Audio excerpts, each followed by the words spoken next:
We're going to take just a quick 2-minute break and then we'll get started.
Okay, we do have one report on closed session and a 5-0 vote. The board approved stipulated suspended expulsion case 24-25-1. And that was it. So we will go ahead and move on. Are there any deletions or corrections to the agenda? There are not. Okay, so please join me in the Pledge of Allegiance.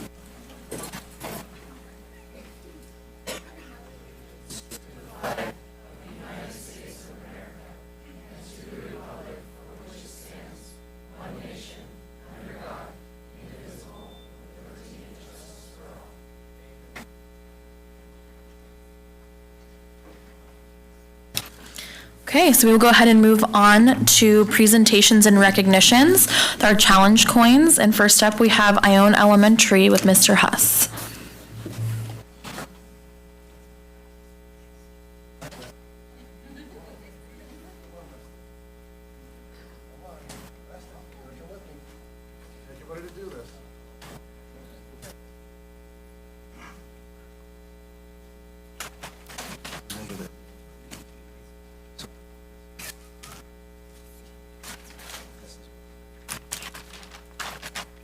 And I'm going to invite, please, Todd Ohm, Carol Machado, Will Stoddard, and Sammy McMahon. Please come up and stand right over here by our special guest, Weston Gold, who's going to help me present some goodie bags for our staff members tonight. All right? I got to get my glasses on, so don't want to mess up. So. All right. Yeah, I can't read without them, so. So good evening, school board members, Superintendent Critchfield, and members of the cabinet. Thank you for giving me this opportunity tonight to recognize 4 absolute all-stars from Ione Elementary. At the last school board meeting, Principal Katrina Ramos described her staff as superheroes. Well, growing up, my superheroes were not Superman or Spider-Man. They wore orange and black. So tonight, I want to recognize 4 giants of Ione Elementary School. These are people who never dodge or They step up to the plate day in and day out, and they deliver major league service to our campus. But like every professional baseball team, success takes a strong support system, and we're lucky to have one. All-Stars will be receiving goodie bags, including a gift from me, and are filled with fun surprises thanks to generous donations from our amazing parent group and from Gold's Bakery, with a special shout out to Ronnie Gold. Support like this means the world to us and is one of the many reasons our team works hard every day to provide a high-quality, top-notch school experience for every student. So let's start with someone who embodies the spirit of the often overlooked but always essential team player. The 26th man on a Major League Baseball roster rarely makes headlines. They don't seek the spotlight, but when they're not around, everyone misses them.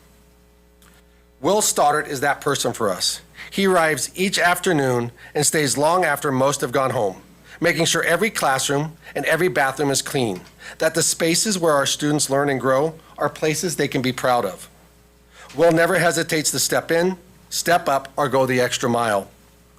And no matter the task, he does it with care and quality. Well, you may not always be seen, but your impact is felt everywhere. Thank you for being the rock behind the scenes that help our school shine.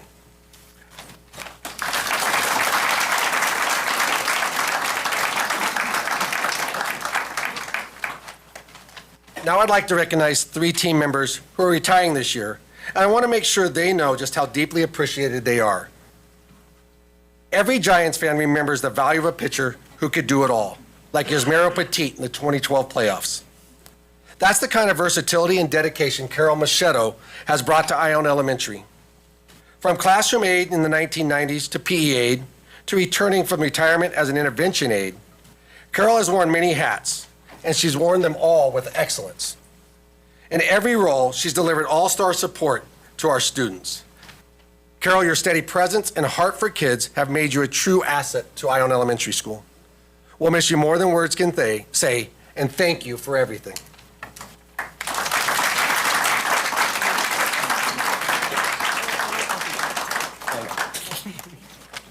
She just threatened me. She said, I'm going to be back to help. When I think about leadership, quiet strength, and team-first attitude, one name comes to mind for us Giants fans, Buster Posey.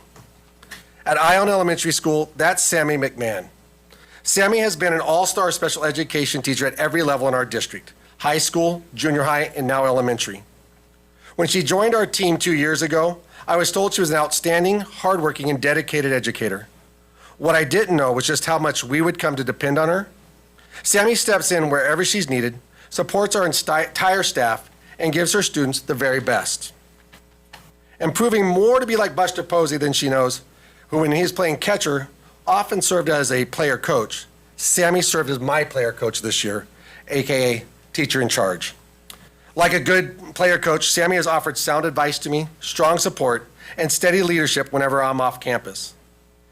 Sammy, thank you for the incredible impact you've had on our school and on the lives of so many students across Amador County.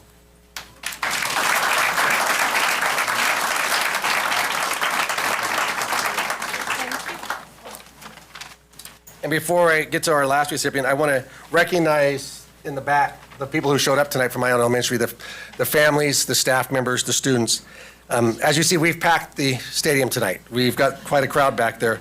And while they're here to honor all 4 of our All-Stars, they're really here for this next gentleman who has made a huge impact on their lives, and he's left a very big impact on their hearts.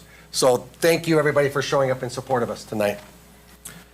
And finally, when I thought of who to compare this next individual to, the name Willie McCovey came to mind. Top-tier talent, tireless work ethic, huge impact, and humble to the core. That's Todd Ohm. Todd is a Hall of Fame educator in Ione. When Todd first started teaching, I was still the night janitor. And Todd would return late at night to prepare for the next day, and occasionally we'd be caught shooting hoops in Mr. Herberger's classroom as he had an indoor hoop. Since then, I've watched Todd work magic. He has a rare gift for connecting with every student in his classroom, for bringing real-world meaning to lessons, and for making learning not just fun, but unforgettable. Whether it's driving a tractor from his walnut orchard or bringing a 4-H sheep in, Todd turns every moment into a teaching moment. And, like Willie McCovey, he does it all humbly, without ever seeking the spotlight. Just a big smile on his face as he welcomes his students to school each day. Todd, thank you for your decades of heart, dedication, and inspiration you've brought to our school and our community.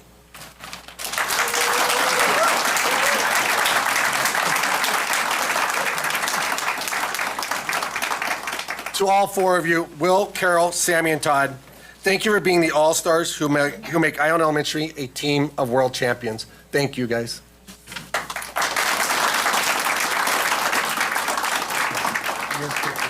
Thank you, Mr. Huss. Go A's. Green and gold's all right.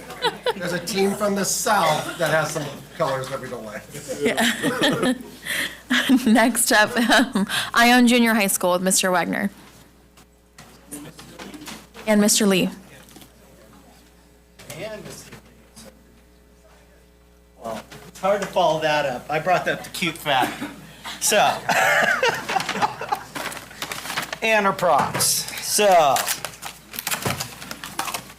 a little Red Bull. Our staff gives you wings.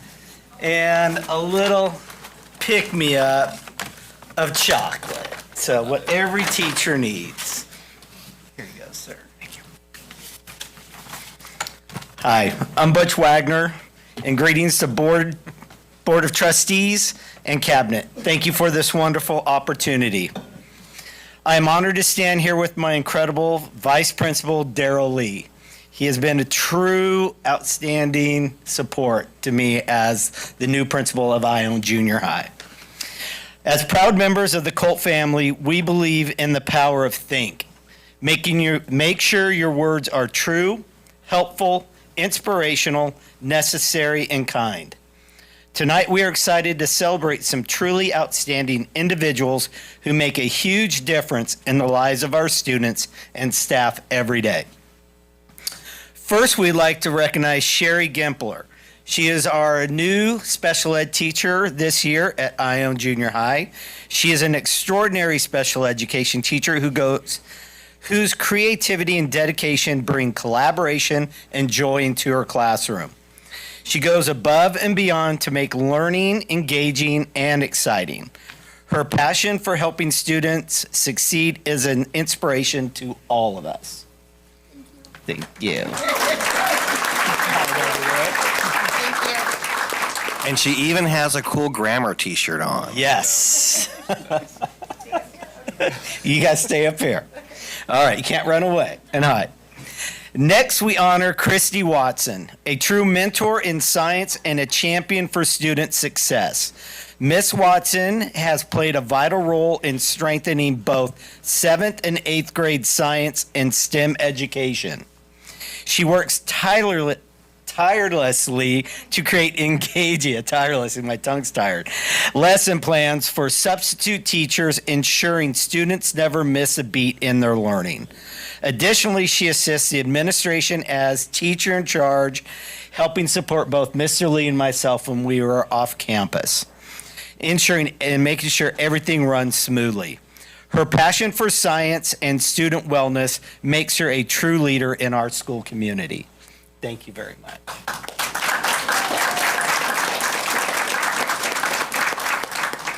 Well, both Miss Pettis and I were at another campus last year, and this is her second time returning to the podium. We celebrate Kobe Pettis Encinas, a dedicated PE teacher. Come on up. Who has already made an impact in her first year at Ione Junior High. She has taken a huge challenge of developing lesson plans for multiple long-term substitutes, ensuring that our students continue to receive high-quality physical education. Her determination and energy keeps students engaged, active, and excited to learn. She is a driving force for student wellness and school culture. Thank you.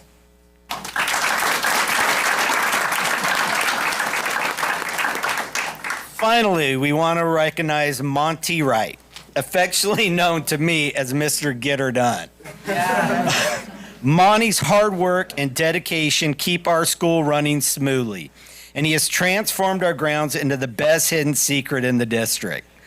Thanks to his efforts, our campus remains beautiful, welcoming, and a place where students and staff feel proud to learn and work. His commitment to making our school shine is truly remarkable. Thank you very much. And to our incredible staff who are not here with us, who work tirelessly to make a difference every day. Your dedication goes not unnoticed. You are the foundation of Ione Junior High School. We are so grateful for everything you do. Thank you for making our school a place of inspiration, knowledge, and determination. Thank you very much for your time.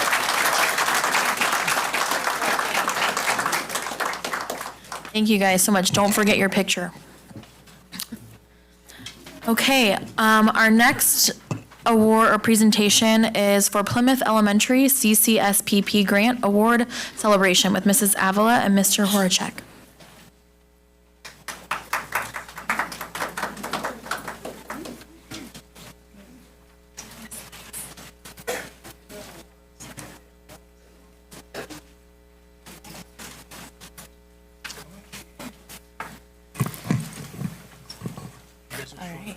Thank you.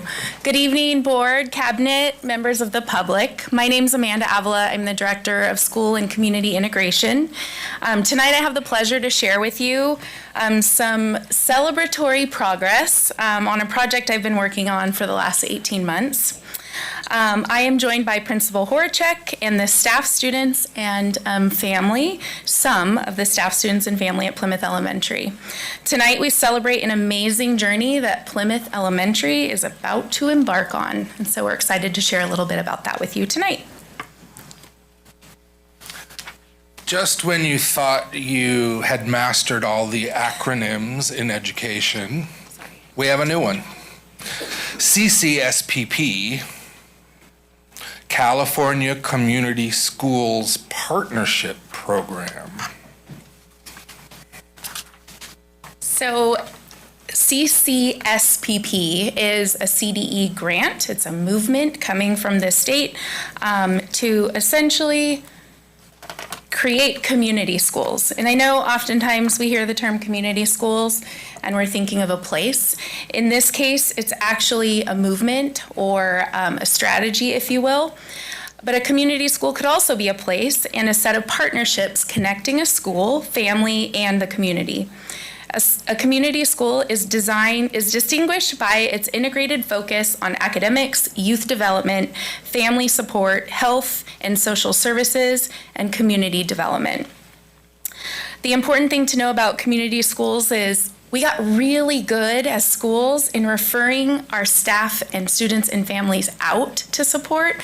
The real change up here is that the state values schools as a community hub. And so rather than sending our people out, it's about bringing those community agencies in to support staff, students, and families. So that's the work that we're about to do at Plymouth Elementary. So my next slide is going to give a little bit about the framework of the community schools strategy. So there are 4 pillars. So essentially everything that we do under the community schools movement must align with one of the 4 pillars. So we have integrated student supports, active family and community engagement, collaborative leadership and practices, as well as expanded and enriched learning time and opportunities. So next, I'm going to talk a little bit about how we got here. We had the opportunity, all school districts and county offices of ed in the state of California had the opportunity to apply for the CDE Community Schools Grant. Eligibility was based on the unduplicated pupil count. So just a refresher, unduplicated pupil count just means that we're not counting these students twice. Our students who qualify for free or reduced price meals, our English language learners, and our foster youth. So for example, if you have a foster student who also is an English language learner, we still only count that kiddo one time. So the state uses that measure for many things. We heard from Robert, I think 2 board meetings ago, talking about that, the importance of that unduplicated pupil count and how it impacts state reported data and therefore funding. So for those parents in the room who recall that really annoying form that we have to fill out every year where you're reporting your household data and income, this is where that comes from. So those forms are submitted and then they go straight to the state, and then based on that data, schools are given a percentage. So what percentage of each school's student population qualifies as unduplicated is a really important measure to a lot of the work that schools do, and essentially grants these days. So for this particular grant, any school in the state of California with an unduplicated pupil count of 50% or more was considered eligible. So here in Amador County, we had Plymouth Elementary that was eligible at 60% unduplicated. We also had Independence at 52.6, Jackson Elementary at 56.1, North Star at 56, and Pioneer at 57. I'm just going to be incredibly honest. I think we're underreported. I believe every single school in our county would qualify. It's just a matter of getting that data back on those forms. So let's move on to some more important news. Mr. Horchak, I'll let you take this one. Ms. Avila gave me the opportunity to celebrate because while 5 schools were reported, it was such a competitive grant that the California Department of Education changed the criteria halfway through. And they said, oh my gosh, we have so many applicants. We're only going to go with those who are 60% unduplicated. And Plymouth made it just by the hair on our chinny chin chins. But that also means that all of the applications were solid. She submitted the application for 5 schools. So clearly, I think everyone would have been awarded a grant. We just happened to have a few more phone calls home and requesting that home language, that home income survey.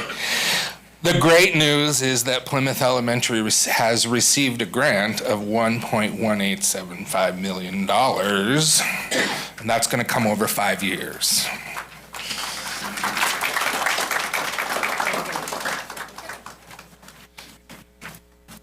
So that brings us to what we have now, which is our Plymouth Community Advisory Team, which is a diverse school community stakeholders. There's parents, students, teachers, community leaders, local agencies, and we all collaborate to support student well-being.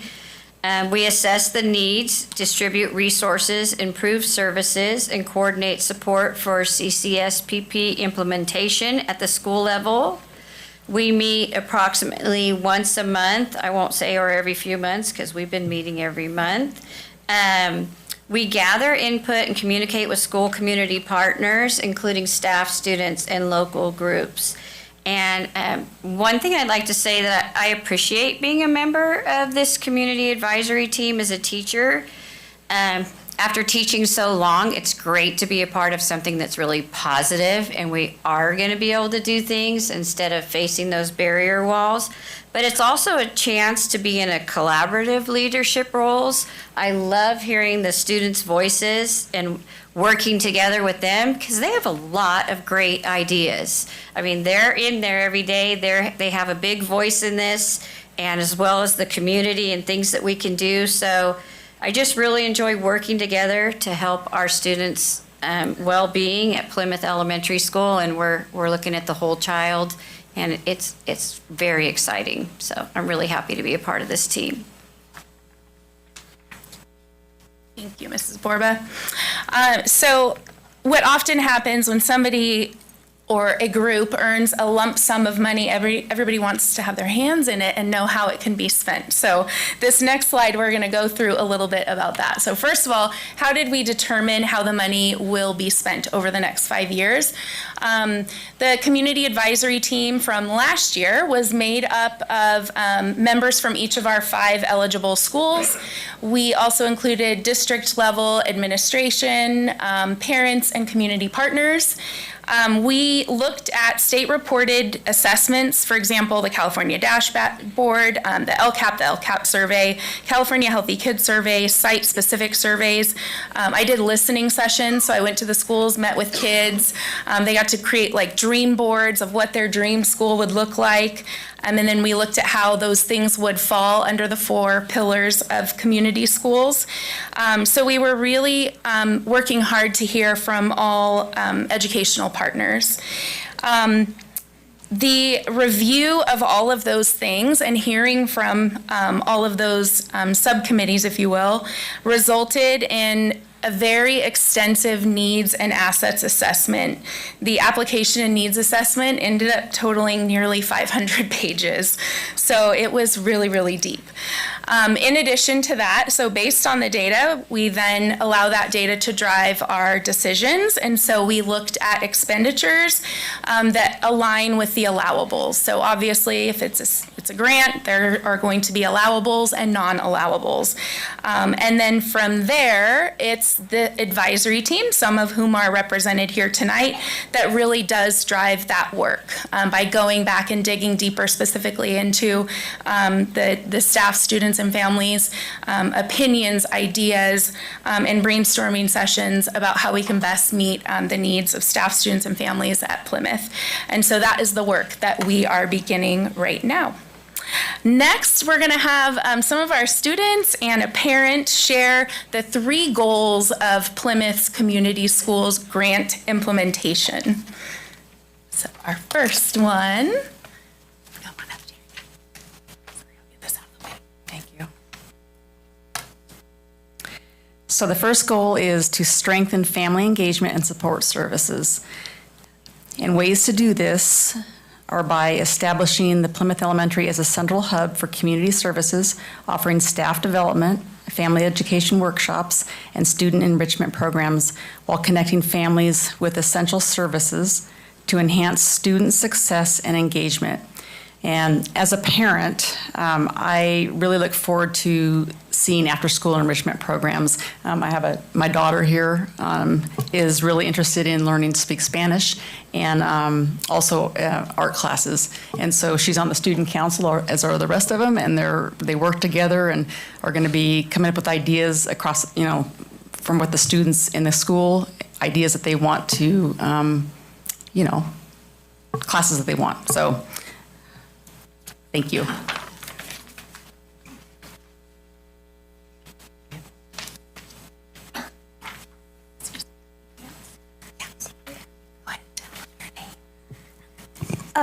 I'm Susie and I'm in 5th grade. So our second goal at Plymouth is to enhance student well-being and health support. And I'm going to read that definition for enhance student well-being and health support by expanding counseling services, integrating SEL curricula, and providing resources that meet the essential needs of staff, students, and family. An example is, as a student, I look forward to having a counselor more involved in things like our school activities.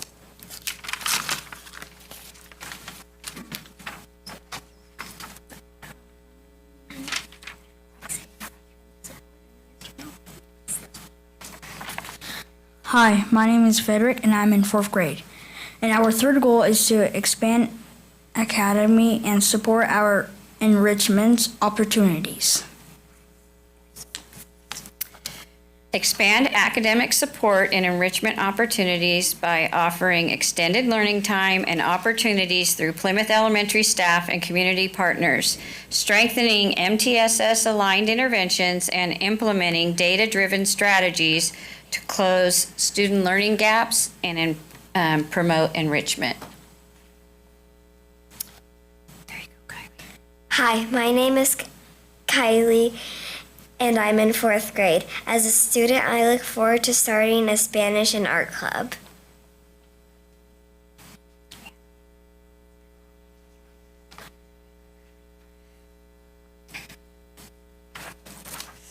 My name is Annalie and I'm in 5th grade. I would like a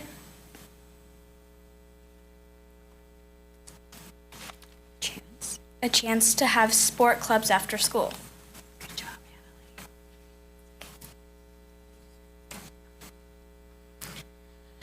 My name is Hayden, and I am in 6th grade, and I would love to start an agriculture club at Plymouth Elementary School. That too. You got the fairgrounds right there. Agriculture would be great.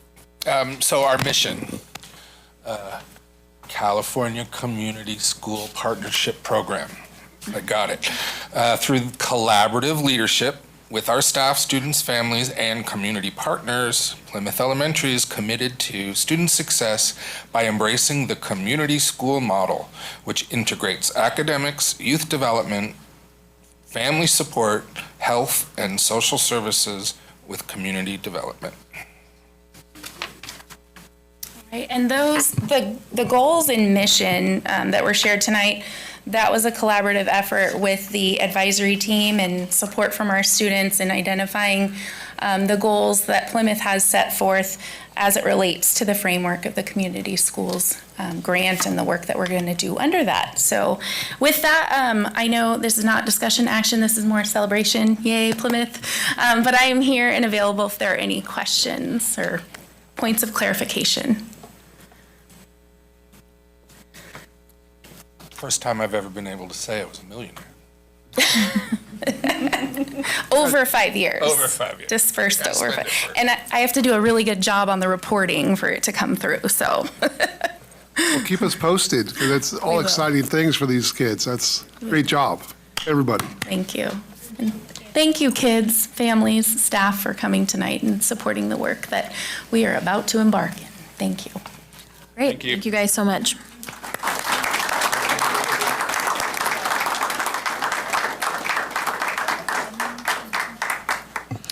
Okay, we will now move on to employee organizations.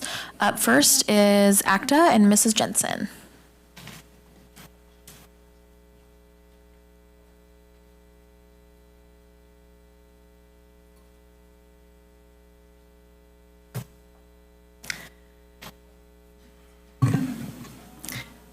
Good evening, members of the school board, interim superintendent, Critchfield, cabinet, colleagues, and community members. I stand before you on behalf of the Amador County Teachers Association, ACTA, to address the application for exemption from the required expenditures for classroom teacher salaries you will be asked to approve this evening. What that means is at least 55% of educational expenditures are to be spent on teachers' salaries. Difficulties recruiting staff, positions sitting vacant, and increased expenditures on non-positional pay are the reasons given for this request. This is the second year in a row we've asked for this exemption. While time will tell if this is a statistical pattern, this concerns me, as the deficiency amount is 2.93% below the minimum in this reporting period, which is 2023-2024, nearly 3%. I wonder, is district leadership doing enough to fill vacant positions? Are they looking for solutions through multiple lenses, including active recruitment, improved culture, and yes, wages and cost of living sustainability? Ultimately, the question is district leadership acting to make student achievement, equity, and opportunity a priority? Ione Junior High is a litmus test for our success. Last year, open positions and long-term substitutes accounted for 1/4 of the teaching staff. And this year, there is no 8th grade science teacher. I'm not laughing. That was just, it isn't funny. There is no 8th grade science teacher. Not only is that not sustainable, but our students deserve consistent, qualified educators acting with them to meet their full potential. We are often told there is no money. However, when the district office was challenged with the revolving door of leaders, the solution was to raise salaries, recruit, implement a Me Too clause, and offer incentives such as longevity bonuses. We are not saying they are wrong to do so. We're saying the same principle must apply across the board. This isn't just about teachers asking for more. This is a how we spend the money issue. The state average for administrative salaries is 7.3%, and our district currently spends 9.7% of its budget on administrative staff. The solution requires everyone, leadership, teachers, staff, and the board coming together to find real solutions to our shared staffing, insurance, busing, consolidation, overspending at the district office, qualified budget, etc. issues. This exemption highlights a problem, and we need to decide together how we're going to solve it. We all want what's best for students, and solutions shouldn't only come from one side. Collaboration is key. Thank you. Thank you, Ms. Jensen. Next, we have CSEA 239 with Mr. Baird. Is he not here? Okay. So we will go ahead and move on to item 11, public comments on non-agenda items. We do have a couple of cards here, so I will go ahead and read the statement. A person wishing to be heard by the board shall first be recognized by the president, and then shall then proceed to comment as briefly as the subject permits. Individual speakers shall be allowed 3 minutes to address the board on non-agenda items. The board shall limit the total time for public input on each item to 20 minutes. With board consent, the board president may increase or decrease the time allowed for public presentation, depending on the topic and the number of persons wishing to be heard. The president may take a poll of speakers for or against a particular issue and may ask that additional persons speak only if they have something new to add. Okay, our first speaker is Shannon Clark.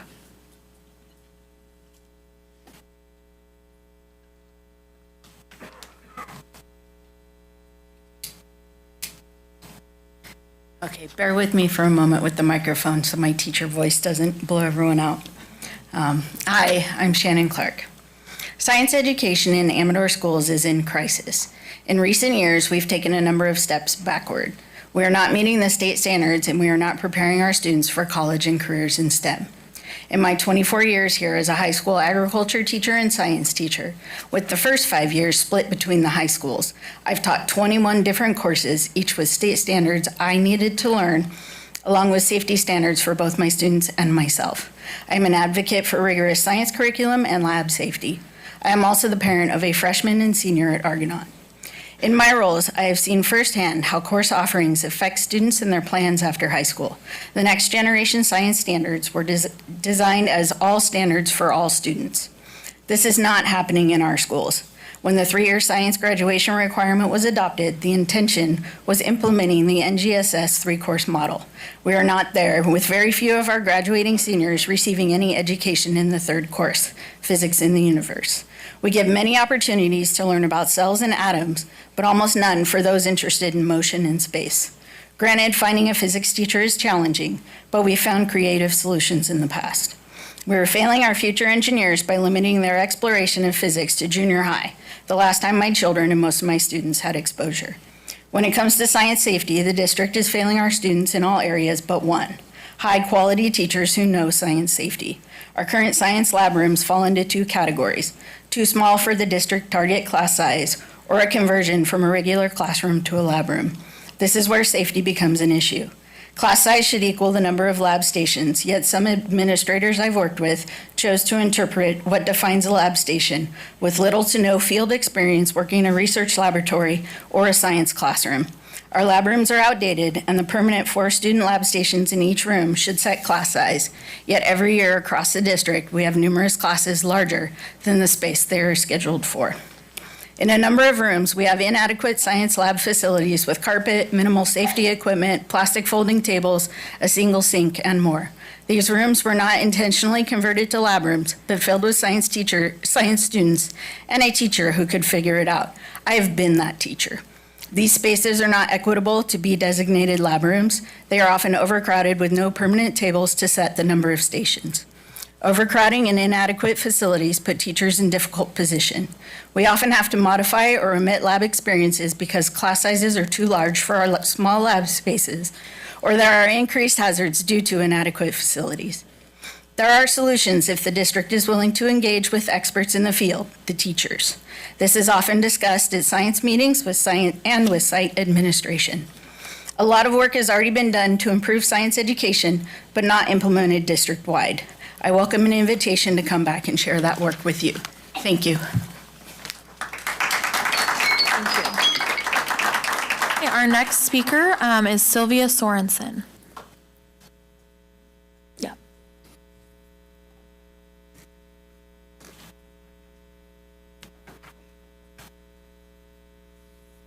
Greetings, Board of Trustees, Mr. Critchfield, Cabinet members. Thanks for having me. My name is Sylvia Sorensen. I'm going to just introduce myself a little bit here. My husband and I, we have lived in Amador County for over 20 years. We have 2 kids. One is homeschooled and one is in public school. I immigrated to the United States in 1996 from Germany to seek a better life for myself and my family. And I love the United States for what it is and what it stands for. I'm here today to speak as a concerned parent, community member, but also I have the privilege to speak on behalf of many other parents and grandparents in our community as chapter chair of Moms for Liberty, since we all have grown worried about the trajectory schools have headed. I've spent countless hours researching Amador County Unified School District's strategy, specifically in math, reading, and writing. I'm very deeply disappointed by the lack of accountability and transparency within the education system. After experiencing another weak academic year, as confirmed by the declining CAPS test scores and our own firsthand observations, we are concerned about the lack of progress.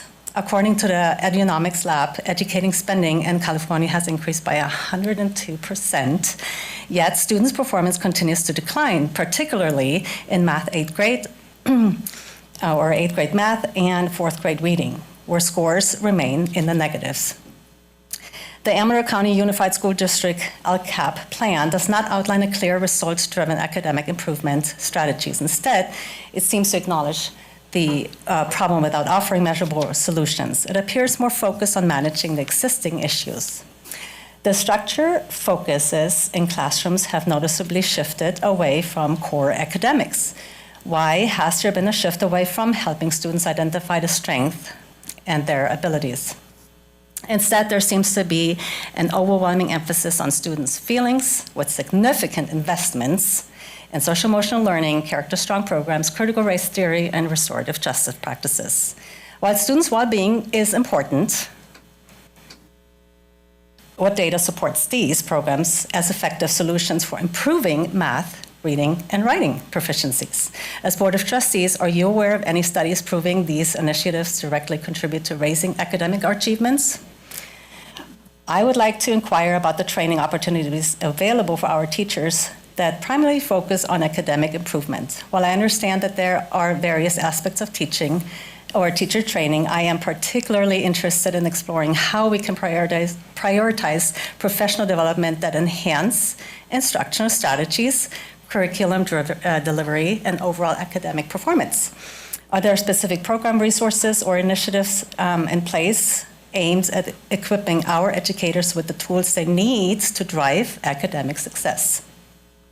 It would be beneficial to learn about our commitment to ensuring that teachers receive the necessary training to help our students excel in their academic pursuit. It is imperative that we shift our focus back to rigorous academics and transform our students from passive participants to engaged, active learners. Nothing is more important than finding answers quickly regarding how to improve our schools' academics and to match the college readiness with our graduation rate. Thanks so much. Thank you.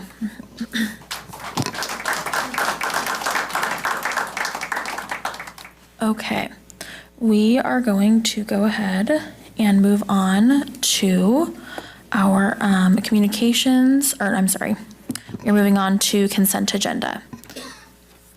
Does anybody have any questions or comments on consent? No? Okay, then we would just need a motion for consent. Move to approve item 12, the consent agenda. Second. Okay, and the roll call vote. Peter? Yes. Ken? Yes. Shane? Yes. James? I have one question. Okay. This is new to me, I think, with the presentation with the Plymouth Elementary grant. What are we approving with that being in the consent agenda? Just the presentation. Does that make sense? It's not. It's not in the consent, well, the presentation is in the No, consent that's agenda, under right? presentations and recognitions, and then the actual item is in. action And items. okay, Is in action items. okay. I always thought that everything above that was all consent. Okay, aye. I'm also a yes. Okay, we will go ahead and move on to item 13, communications, which we do not have any, so that brings us to action items. We are on 14.1, application for exemption from the required expenditures for classroom teachers' salaries with Mr. Norton. Good evening, Board of Trustees. For this item, I'm presenting an application for an exemption from the required expenditures for classroom teachers' salaries, specifically for the 2023-2024 fiscal year. California Education Code Section 41372 mandates that school districts allocate a minimum percentage of their current expense of education toward classroom teachers' salaries. For our district, this threshold is 55%. Unfortunately, for the 23-24 fiscal year, Amarillo County Unified School District did not meet this requirement. The primary driver of this hardship was our transition to a self-insured health insurance plan. The transition, while intended to provide long-term financial stability, resulted in unexpected and substantial claims liability, as we've discussed at several meetings now that we've had. These claims significantly increased our non-teacher health and welfare expenses, placing considerable strain on our overall budget. And then compounding this issue was the persistent challenge of teacher vacancies. Despite our best efforts, we were unable to fill all open positions, which resulted in reduced planned salary expenditures for the year. This shortfall, combined with the unexpected health insurance cost increases, created a financial imbalance impacting the proportion of funds spent on teacher salaries. The unique and significant financial pressure we faced during the 23-24 fiscal year made it impossible to meet the required expenditure percentage. Therefore, as provided by law, we are requesting an exception from the required expenditures for classroom teacher salaries for this fiscal year, or the 23-24 fiscal year. And at this time, we recommend the board approve our application for exemption, and I'm available for any questions you guys have. Okay, we'll go down the line. Does anybody have any questions, Peter? I do have a couple of questions.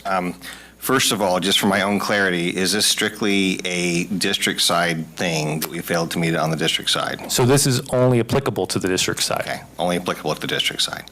It's not required at all for the county side? Correct. Okay, so my secondary question, and just trying to seek understanding, what exactly does our best efforts to recruit really mean? Because perhaps we could understand that better. With your permission, Superintendent Critchfield. So with respect to recruitment, Trustee Gale and all trustees, it really, for us, is our outward appearance to the community and to the external community for positions we have. Our biggest, and I'll say it, most appropriate way for us to do that is through the advertising on EdJoin, which is a statewide job listing service that actually goes beyond the state of California. That's one of the key pieces. One of the other things we do as well is, as much as possible, try to provide information through our current social media here in the district. And then we're currently looking at how we can advertise beyond that in local press and other press. But I mean, one of the challenges that we do have, Trustee Gale, is when we look at recruitment, our recruitment has to go beyond Amador County. And when we do that, one of the things we are finding is we do get candidates that apply for positions, but unfortunately, one of the challenges for them is when they learn that Amador County is located where it is. And sadly, we've actually had some folks that have applied for positions with us thinking we're in Amador Valley out in the Bay Area there. So with respect to recruitment, that is largely how we arrive at that and where we're able to try to get folks to be able to come and look at Amador and consider us as an employer. Okay, thank you. That is helpful information. Certainly, I think all of us are familiar with EdJoin, and perhaps I should save any further comments about it for the end of the meeting.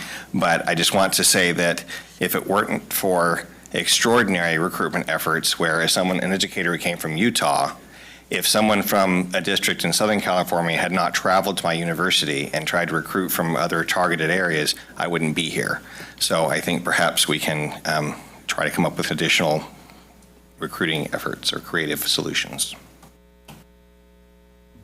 Okay. Ken, do you have any questions?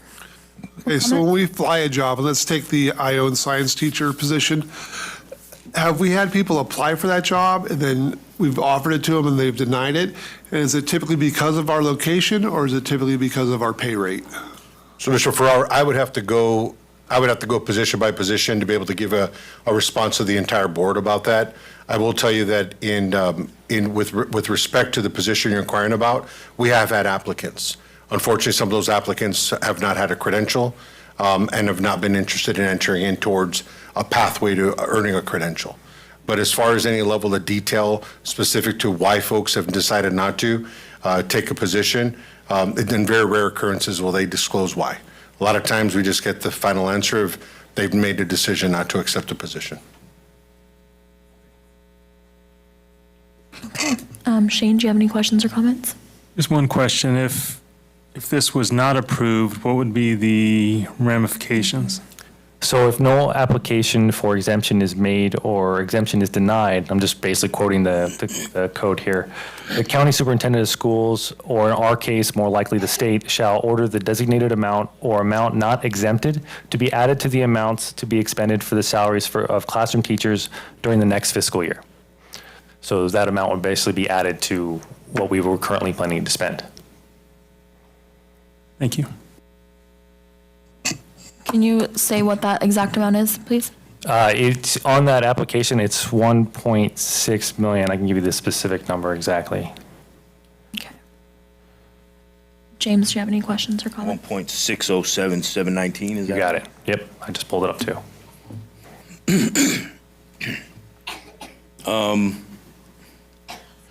I wrote down a couple questions. Mr. Palazuelos, one of your terms that you just used is our outward appearance. What does that mean? How we present ourselves to the external community. How are we presenting ourselves as an employer that someone wants to work with? So that means an awful lot of things. It means are we someone that people say, I really want to work with this school district, I really want to work to support students in this community. Okay. And that's one of the things we're working on. Thank you. How many, and I heard you say this has happened in the last 2 years? At least from my understanding. Do we know, like, in the last 10 years, how many times has this happened? Because we would have to look that up, but it's been more than just the last 2 years. It's happened multiple times. It's a stressor. Unified districts have the highest threshold, 55%. If you're a high school district or elementary district, the percentage actually decreases. And so again, another aspect of this that is not mentioned is our uniqueness of how we're structured. Because special education is woefully underfunded and we employ a lot of our special education services on the county side, there's money sent from the district to the county for special education services. That's not a knock on special ed in any way. It's just a reality of special ed being underfunded. Those dollars expended count against us in this percentage, even though they can be used for services provided on the county side. So when you mix that in with the health insurance challenge, which we know a lot about, and the vacancies, it takes us well beyond the 1.6 million shortfall there. is it something typical for districts across the state? We'd have to look at other districts. I know the exemption exists because it's utilized by other districts. As far as statistically, I don't have that information. The reason I ask that is because when we do things in the meetings, and we like to compare to similar districts or other districts or neighboring districts, just to kind of get an idea of stuff. And so I thought, okay, how many other districts are going through this? And then have we figured out what are they doing? Or if none at all, are we asking them, hey, what are you guys doing? Maybe we're not doing. I don't know. You guys are the professionals. Okay. Okay. Can I Anybody ask else? one more question? Yeah, go for it. If all the vacancies were filled, would we have met the threshold? In looking at it, we would have been a lot closer. The number that I came up with, because I was trying to do the math to see how close we would get, we would have been about 1.2 million in addition of salaries and benefits if every position that was a teacher assigned position, that was a vacant one, had been filled at all times. So we still would have been short, but I think predominantly that's when you have the denominator increasing by an extra 1.2 million when it was the health insurance piece of it, which is why I had that added on too. Those combining factors combined really led to this, because if we didn't have that and we even hit half the teachers, we probably would have been there. Okay, go ahead. So the expectation is, since we're done with this self-insured piece, is that next year we would be able to hit this fairly easy? I wouldn't say it's fairly easy, but I'd have to see where we're at that point. I think it will definitely be closer. And remember, this is an exemption for last year, and we're still in the health insurance situation this year. So to be completely blunt, I think it's safe to say we will not meet the 55% this year either for 2014. So this is in place, and we're asking for an exemption for the second year in a row now. We'll probably ask for an exemption next year, it sounds like. What is the repercussions of asking for this exemption? So there's no repercussion for asking for the exemption. It's if we decided not to get the exemption, or basically if we decide not to do it, or if the board denied it here, then that's where the repercussion would take place. And that would mean that on top of the 55%, next year we'd have to do 55% plus 1.6 million. Essentially, yes. Molly, did you have any questions? Sorry? Okay. Shane, did you have anything else to add? James, any other questions, comments? You may have said this, I'm not sure, but are we doing anything, or is anything in place to prevent this from happening down the road after?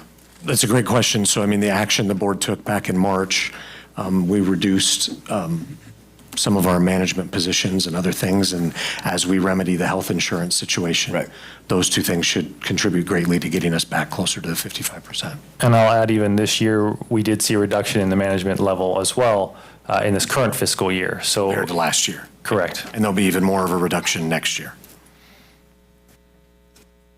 Okay. If there's no more questions or comments, we would need a motion for 14.1.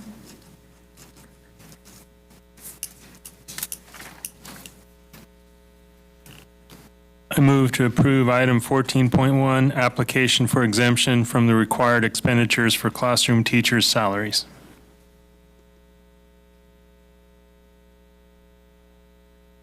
We will all second.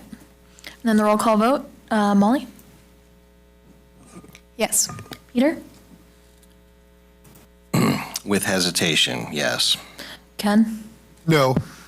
Shane? Yes. James? No. I'm a yes. So that passes. Thank you, board. Next, we are on item 14.2, and we do have a public speaker card. Mr. Cody Gold.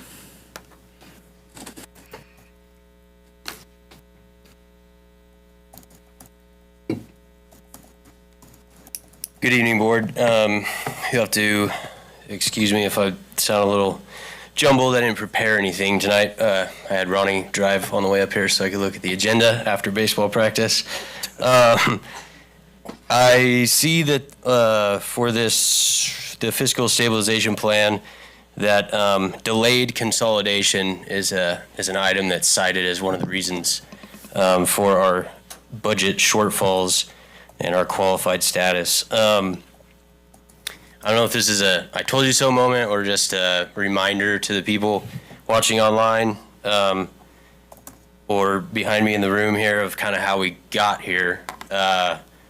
When the bond measure failed, the public got up here and said, see, the district made it very clear through their text system that it's not tied to consolidation. Consolidation is happening regardless, and it's on a very short timeline. So there was a lot of speakers up here and a lot of emails referencing carts and horses, and what are we doing? Why are we moving so fast? I don't think that it's delayed consolidation. I think that this plan is following the timeline that it should have. When the bond failed, they said, well, we're just going to go get a loan. We're going to do it anyway. The loan was way less than what the bond amount was going to be, so we got this scaled back plan. And we said, wait, why are we pulling a loan on a project that hasn't been approved yet? We don't know what the timeline is there. And in fact, we were going to have to draw the money, and the first payment was going to due before consolidation was going to take place. But we were assured that it's okay because we're going to invest the money and we'll use the interest that we make on that money, because we're not going to use it yet. We're just going to invest it and we'll use the interest to make the payment, and it'll all be great. But now I'm reading it that we're going to spend up all that interest that we had gained, and so now we're going to be on the hook for a full $1.27 million COP loan payment burden in 26-27 year without any offset from consolidation savings. So again, I don't know if it's a told you so moment or just maybe we should have listened to the public outcry the first time saying we're moving too fast, we're trying to ram this down people's throats, we don't even have a project approved, we're going to make a $1.27 million payment next budget year, and we still don't have an approved project. The study's not done, we don't even know what's going to happen, we don't know what the mitigation measures are going to cost from the plan. So again, just wanted to remind everybody as to why we're now on the hook for $1.27 million and we have no savings to offset that payment. Thank you.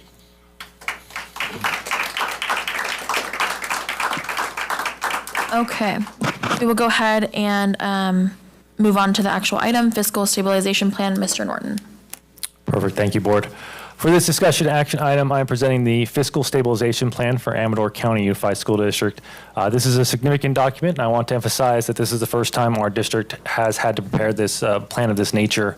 The reason we are required to present this plan is due to the qualified certification of our first interim budget for the 24-25 fiscal year, approved by the board and then confirmed by the CDE later. This qualified certification signals that the district may not meet its fiscal obligations in the current or upcoming 2 fiscal years, and therefore we must outline our strategy for achieving and maintaining fiscal solvency. It's important to note that there isn't a standardized template for a fiscal stabilization plan. In developing this document, we've looked at other districts' plans as a guide, tailoring it to the specific challenges and needs of Amador County Unified School District. And so whereas this document does describe significant events that have led to this certification, I mainly want to focus on the next steps and primarily on phase 1 as it addresses our immediate needs and sets the stage for future stability. Essentially, I was thinking we at this point talked about the historical pieces, but feel free to ask questions as we go forward with that. With regards to phase 1, it initiated officially in March of 2025, but some of the measures you may note we had started even prior to that. Focuses on stabilization and a return to a positive certification. It includes 10 key initiatives aimed at reducing deficit spending and building our reserves. Many of these initiatives have been discussed at our prior board meetings, so I won't go into too much detail on some of them, and that they've already taken place and even had some board actions on some of them. So in brief, the 10 stabilizations are as followed, and they are listed on page 11 if you want to follow along there as well. The health and welfare transition, something we've been very vocal about a few different times as we're moving away from the self-insured model to the insurance pool.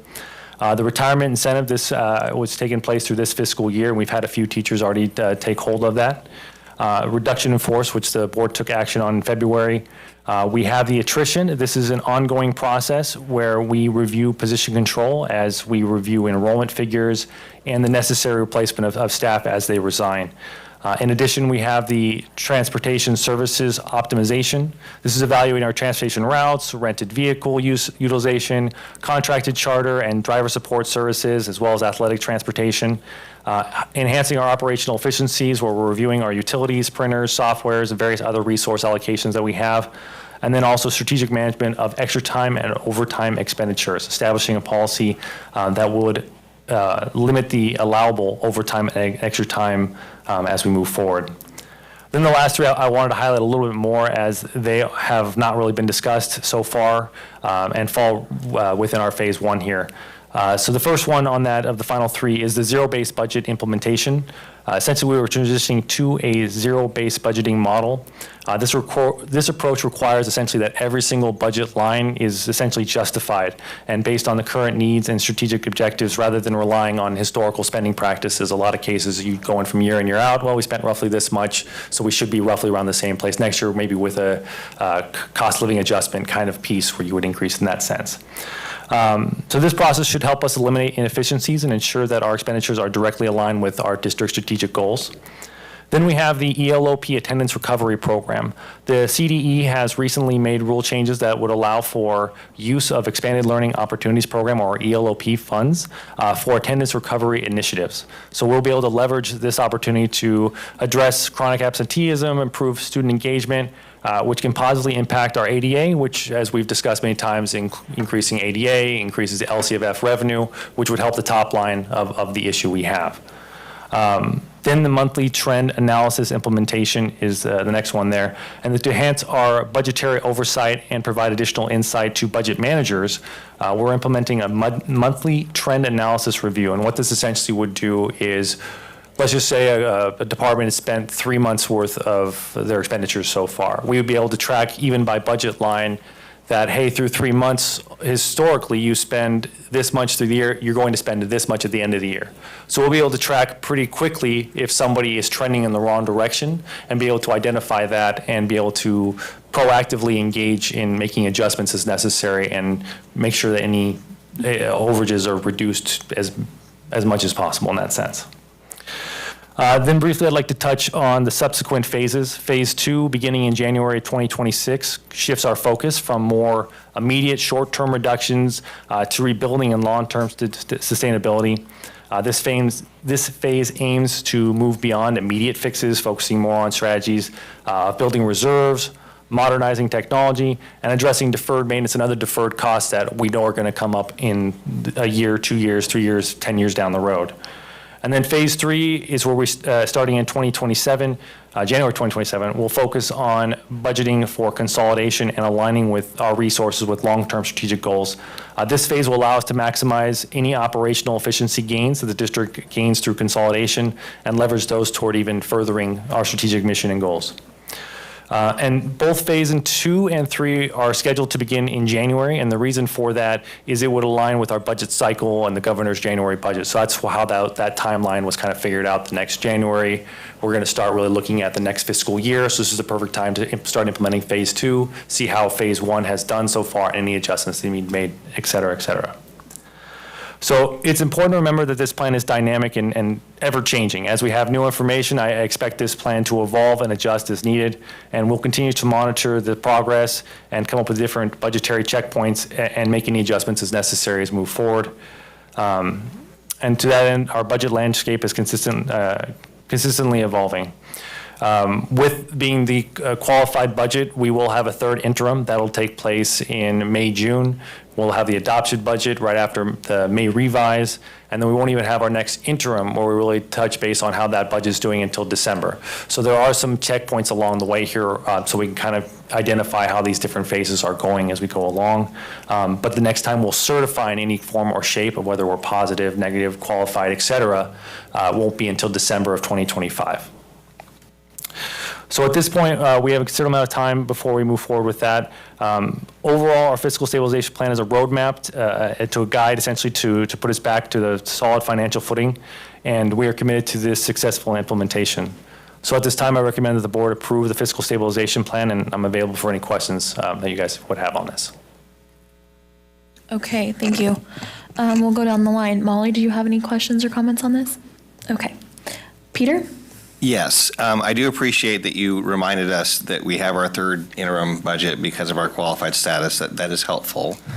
If I could refer back to, because I'm not sure I fully understand, on the zero-based budgeting implementation item on page 20, And thank you, by the way, for, I mean, this is a lot of work, extensive plan.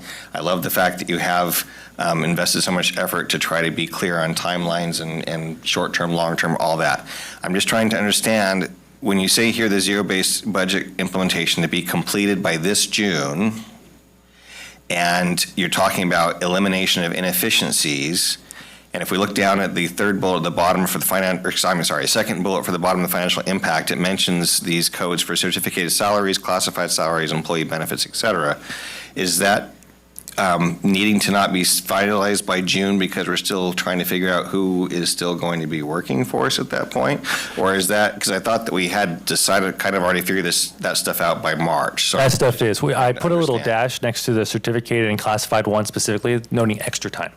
Extra time? Yes. So trying to be more efficient and have less overtime. Got it. Overtime or extra time where it's not necessary, yes. Thank you. Okay.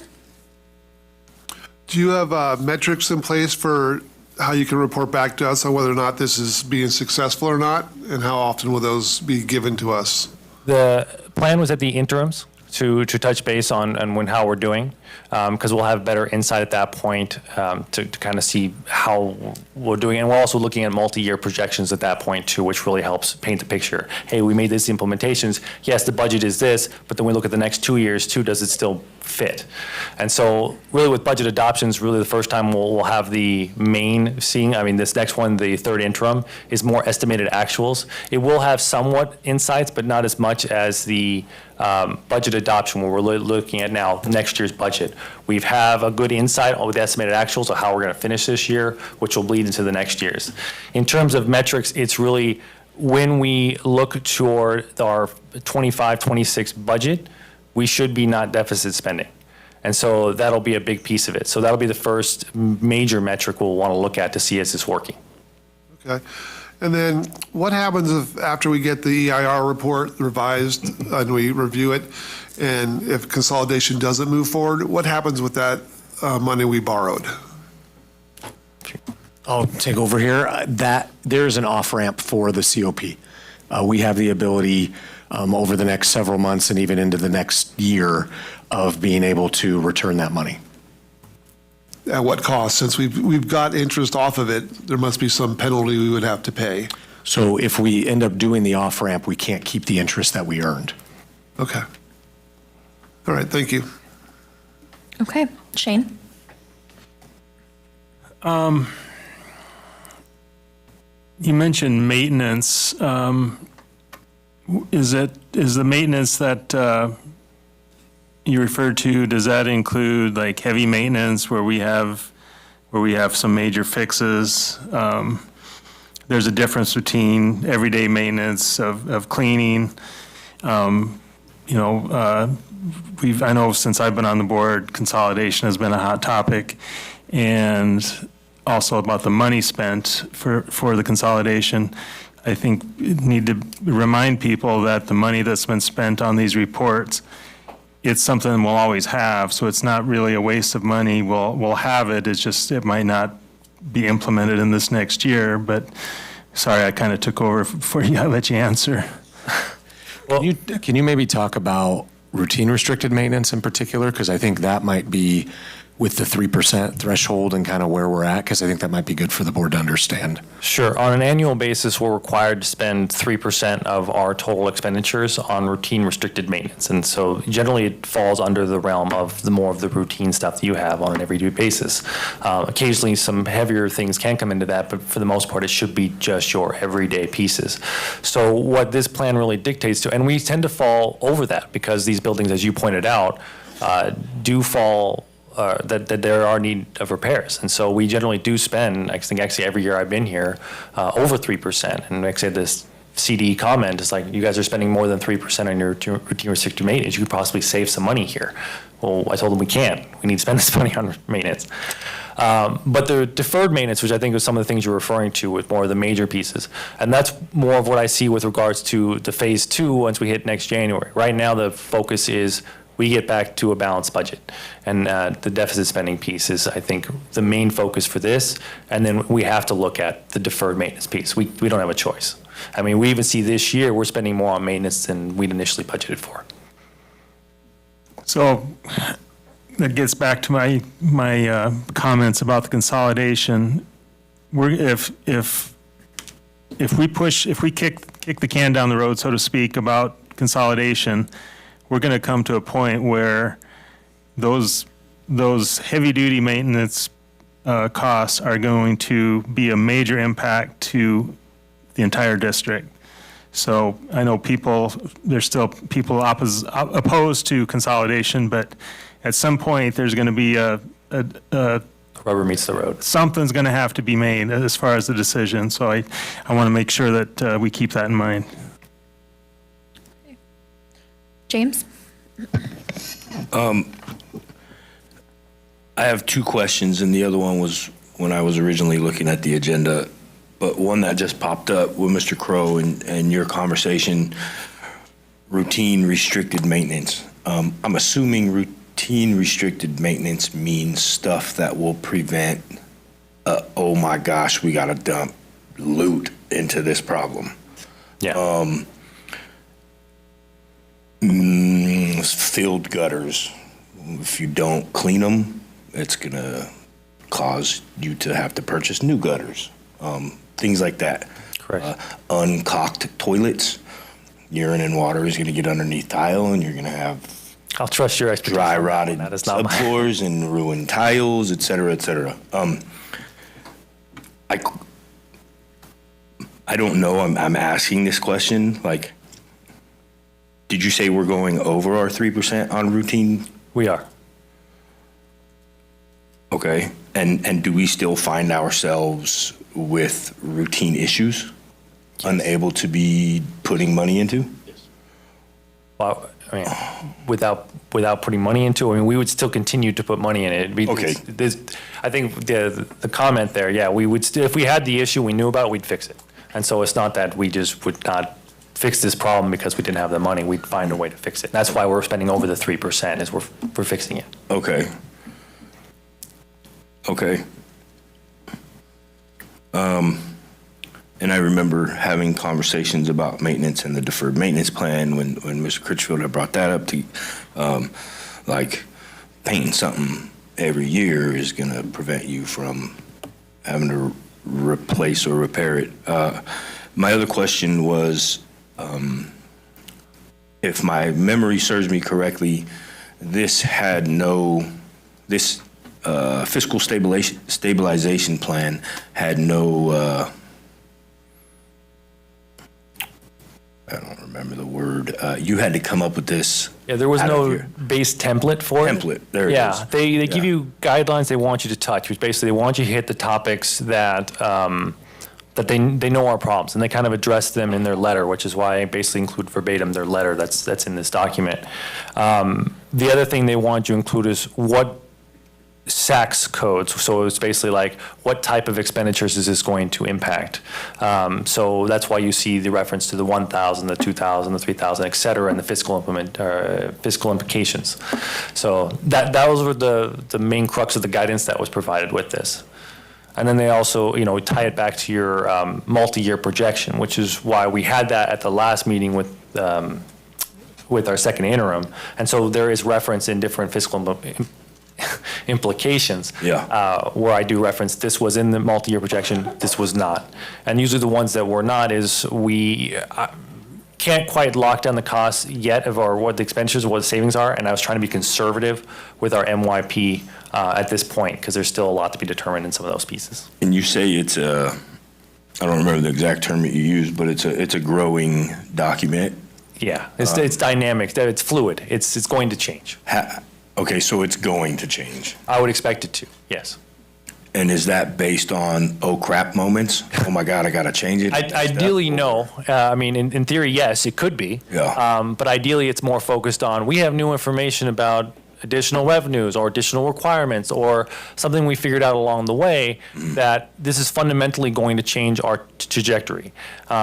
Keep in mind, too, that Mr. Norton and his team are working on a multi-year projection that is based off assumptions from a January governor's budget proposal that came out a week or 2 weeks prior to the LA fires. For sure. And so when you have to build a multi-year projection based off of that information, we know, no matter what, we know it's going to change. And so when we get to that May revision, that gets us closer, hopefully, to an adopted budget. And they've been pretty consistent historically in this state where the May revision is pretty close to what we see at adopted budget. And so that, he can only do so much with assumptions right now as we're not even quite into April before that May revision comes out. And so that's, some of the changes, the reason I say that is some of the changes aren't under our control. They're the factors that come into our revenue and other things that we still don't know yet. Yeah. Okay. I just don't want to come to a point where you're like, oh my gosh, we got to change this now because it's gotten 20 times worse. Well, is this truly a plan if we've allowed it to get 20 times worse? I'm being totally, exaggerating, but like, is it truly a plan if we're just going to hit a road where we messed up and then we got to? If it gets worse, it's because something fundamentally changed that we weren't expecting. Sure. And so it would, like with the health insurance, for instance, if the claims liability was significantly larger than I would have ever anticipated for this year, then that could be a problem. And that would have to adjust this even further. For sure. Okay, thank you. Okay. I don't really have many questions about this other than I think I have more comments on here.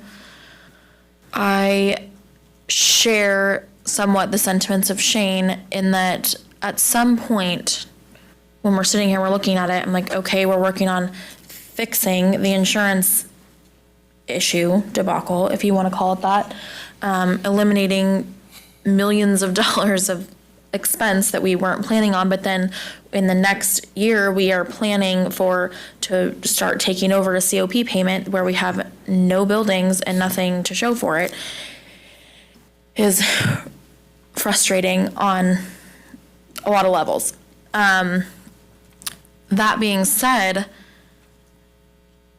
I think a lot of things can change with this plan. So I don't really know exactly where I'm going at here, other than I think that, like he said, at some point, we're going to have to come to a crossroads. What is happening? What are we doing? Because there's issues with enrollment, there's just so many issues. And so I think that at some point, we are going to have to a bullet is going to have to get bit at one point or another in regards to something.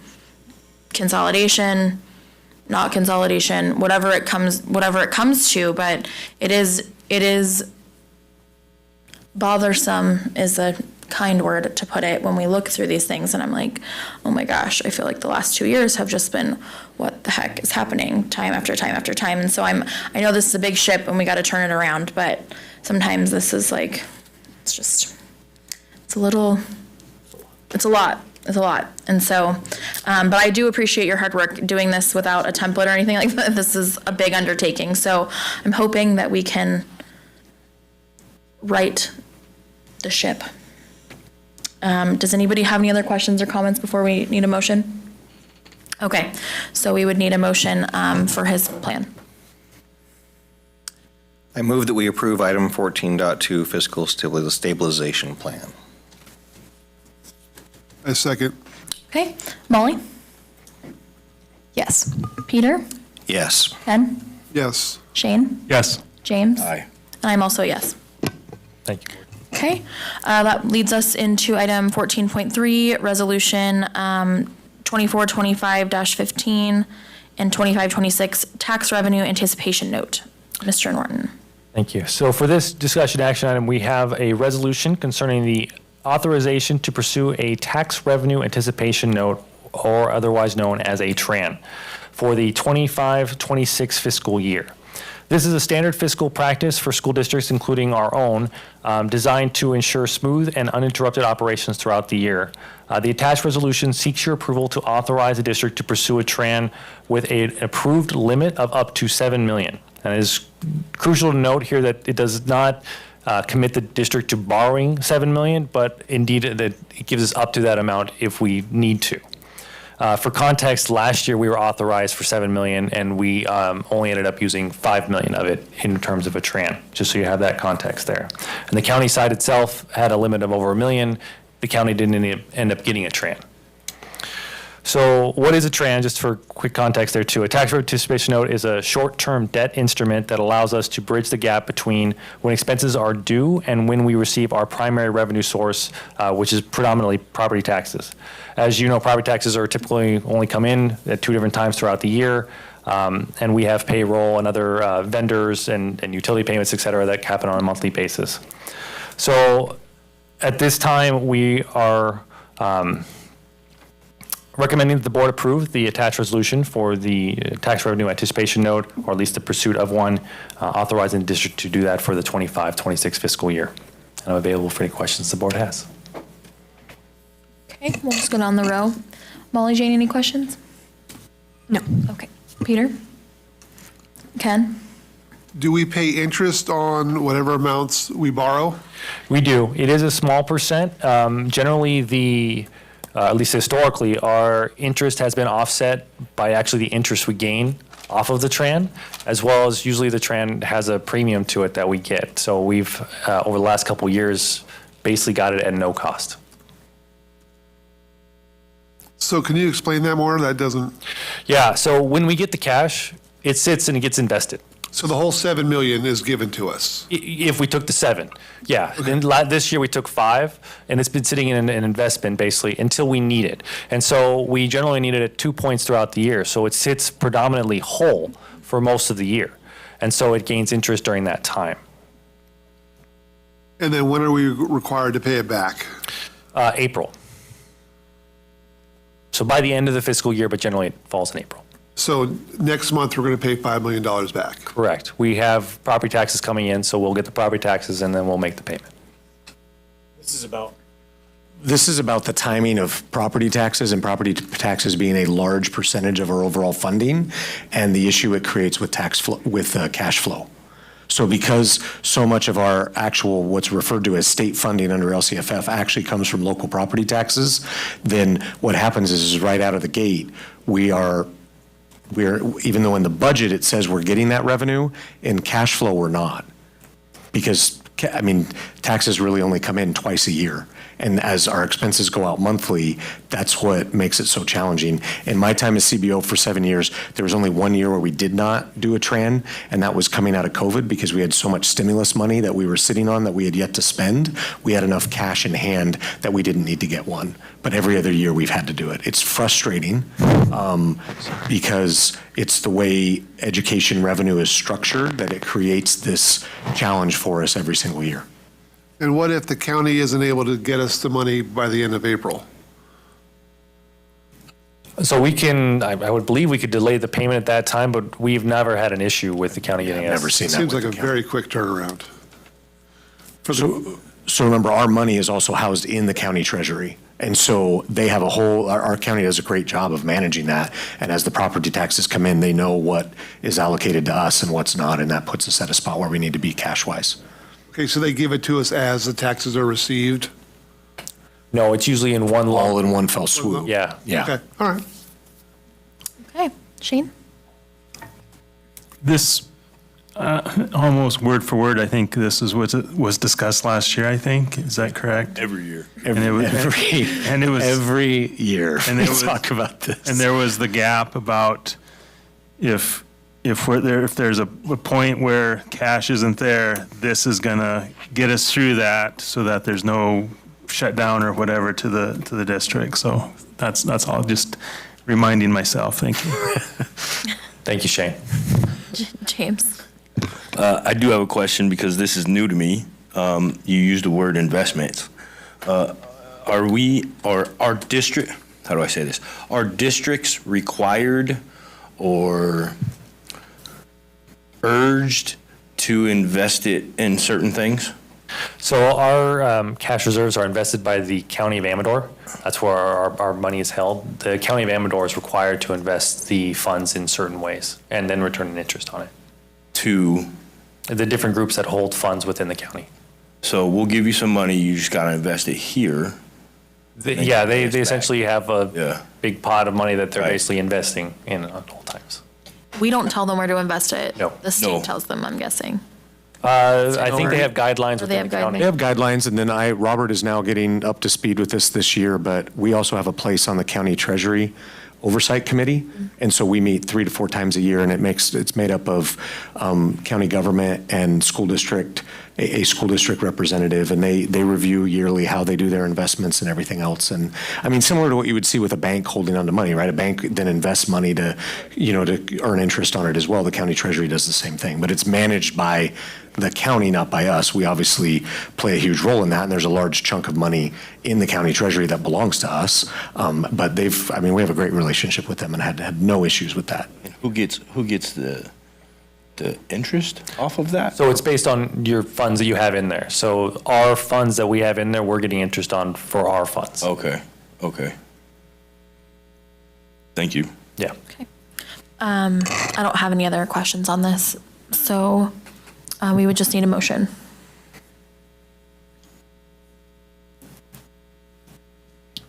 I move to approve agenda item 14.3. 14.3, resolution ACUSD 25-15, 25-26 tax revenue anticipation note. I'm sorry, could I add one more comment? Because there is a caveat. Because we are in a qualified status, this still has to go to the CDE or the California Department of Education for final approval. So even if you approve it, they could come back and say no. So I did want to add that particular piece. Okay. Second. Okay. Molly? Yes. Peter? Yes. Ken? Yes. Shane? Yes. James? Aye. I'm also a yes. Okay. That brings us to item 14.4, the service agreement, CSPP, post-award services agreement with ERC, Mrs. Horn and Mrs. Avila. Good evening. So this is an addition to the celebration we had earlier with Plymouth. We already have contracted, and I'm stalling so you can get up here and say, originally when we went out for these grants for the 5 schools total, we contracted with ERC. You, as a board, approved that contract. ERC helped with all of that grant application, all of the reporting, all that massive document she referenced earlier. So this is an addendum to that. Now that there has been a grant awarded, the same company, ERC, is going to help monitor and do the reporting piece. Amanda kind of touched on that during her presentation. Grants, especially community schools grants, have such stringent reporting requirements that it's better to have experts help us do this so we don't get it wrong. And interestingly enough, the way the grant is written, this is completely funded out of the grant.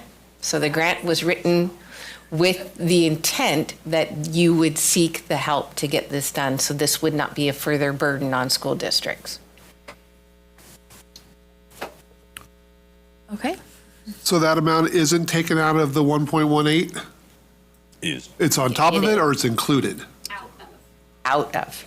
So the 1.18 is the award amount, and then what we're asking for approval for tonight is for the contract to be able to do the work on the reporting.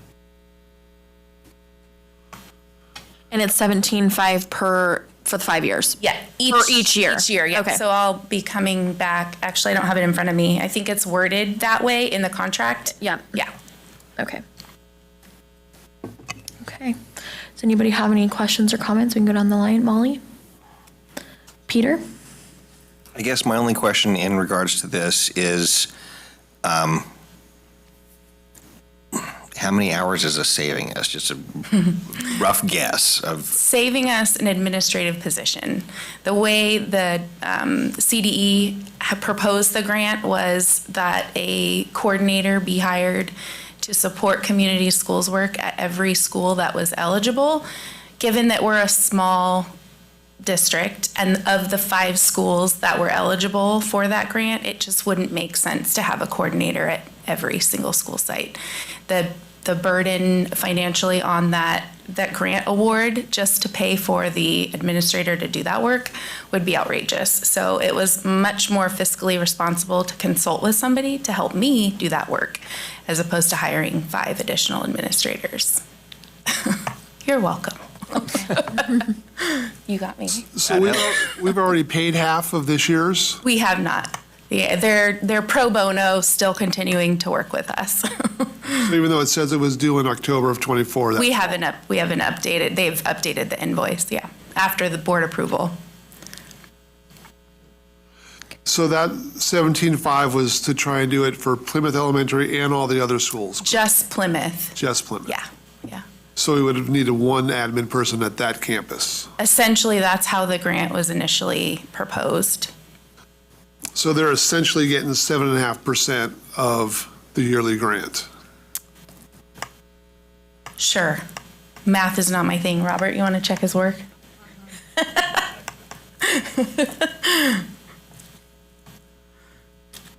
Okay. And that was actually, I know it's spelled out in the board packet itself, but that was part of the plan because we knew that that work has to be done. So the way these grants work is you report, for this particular grant, it's an annual report. So each year, in fact, it's coming up in April, I'll have to do a report on the expenditures. And so when we initially applied for the grant, we apply with the implementation plan. So here's our plan to implement the work. And then we also have to apply with the expenditure report. So CDE approved this being written into that expenditure report. I'm going to guess that the 17.5 per year is cheaper than hiring somebody with salary and benefits and everything else per year from the grant. Yes, a lot. Okay, so more money from the grant to actually implement the program. Yes. This way, got it. Okay. I think my only thing I'm confused about is they submitted this on 5/21 of 2024. They already knew the amount, but we didn't know what we were going to get in terms of the grant. So what is this number based on? So we did know what we were getting based on the implementation plan that we submitted, the application itself. So when you submit the application, you're submitting your plan for how you're going to do the work as well as the budget. And so when we knew what we were applying for the full award amount, which was figured out by CDE based on student enrollment. And so for Plymouth, the full award amount was the 1.85 million. It was awarded at the full amount. And so that's what it was based on. If any of that changed or anything changes at all over the next 5 years with regard to the plan or the expenditure report, we have to go back to CDE to hopefully get an approved revision. So right now, it's approved as is, inclusive of this contract. But if we make any changes, we then have to go back and hope that they approve whatever our changes are. Okay. I also see this is through June 30th of this year. Mm-hmm. Is it 17.5 every year, or is that number going to change? Yeah, for each that of the number's 5. fixed? Yes. Okay. Yes. Great. Thank you. Sure. Shane, any questions? James? I had a couple questions, and they popped into my head based on the last meeting. Well, I mean, my whole time on the board and learning about budgets and money and the state and things of that nature. So first thing that popped into my head in the board prep meeting was, okay, we see this dollar sign that makes us feel good. What do we do when all this money's gone? Have we already planned that? What are we going to do? Or do we just, oh, money's gone, everybody that we just pulled on and all the resources, everything, see you later, we'll just, I don't know, I'm just talking. What do we do? I can help with Go that. ahead. I think for me, the benefit, grants, I'm with you, James. There's a sense with grants it makes you nervous, right? Because they're temporary in nature. As far as grants go, a 5-year grant's pretty nice to to plan for, right? This is not a 1 or 2 year dollar amount and then it's expended. And so, we have a couple of years to implement this, see how it's going before we're even close to having to make difficult decisions. And are we going to have to pull back some of these services or things after the 5 years? And so, yeah, it's again, the money could go away in 5 years and then we have to pull some things back, but it's not a one-off where in 1 year we get it and then all of a sudden we got to undo everything.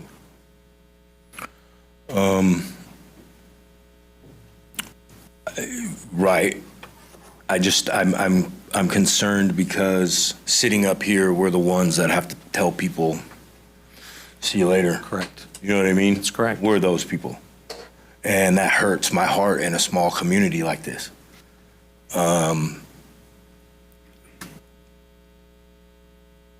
What do we do? I hear you, but what are we going to do when the money's gone?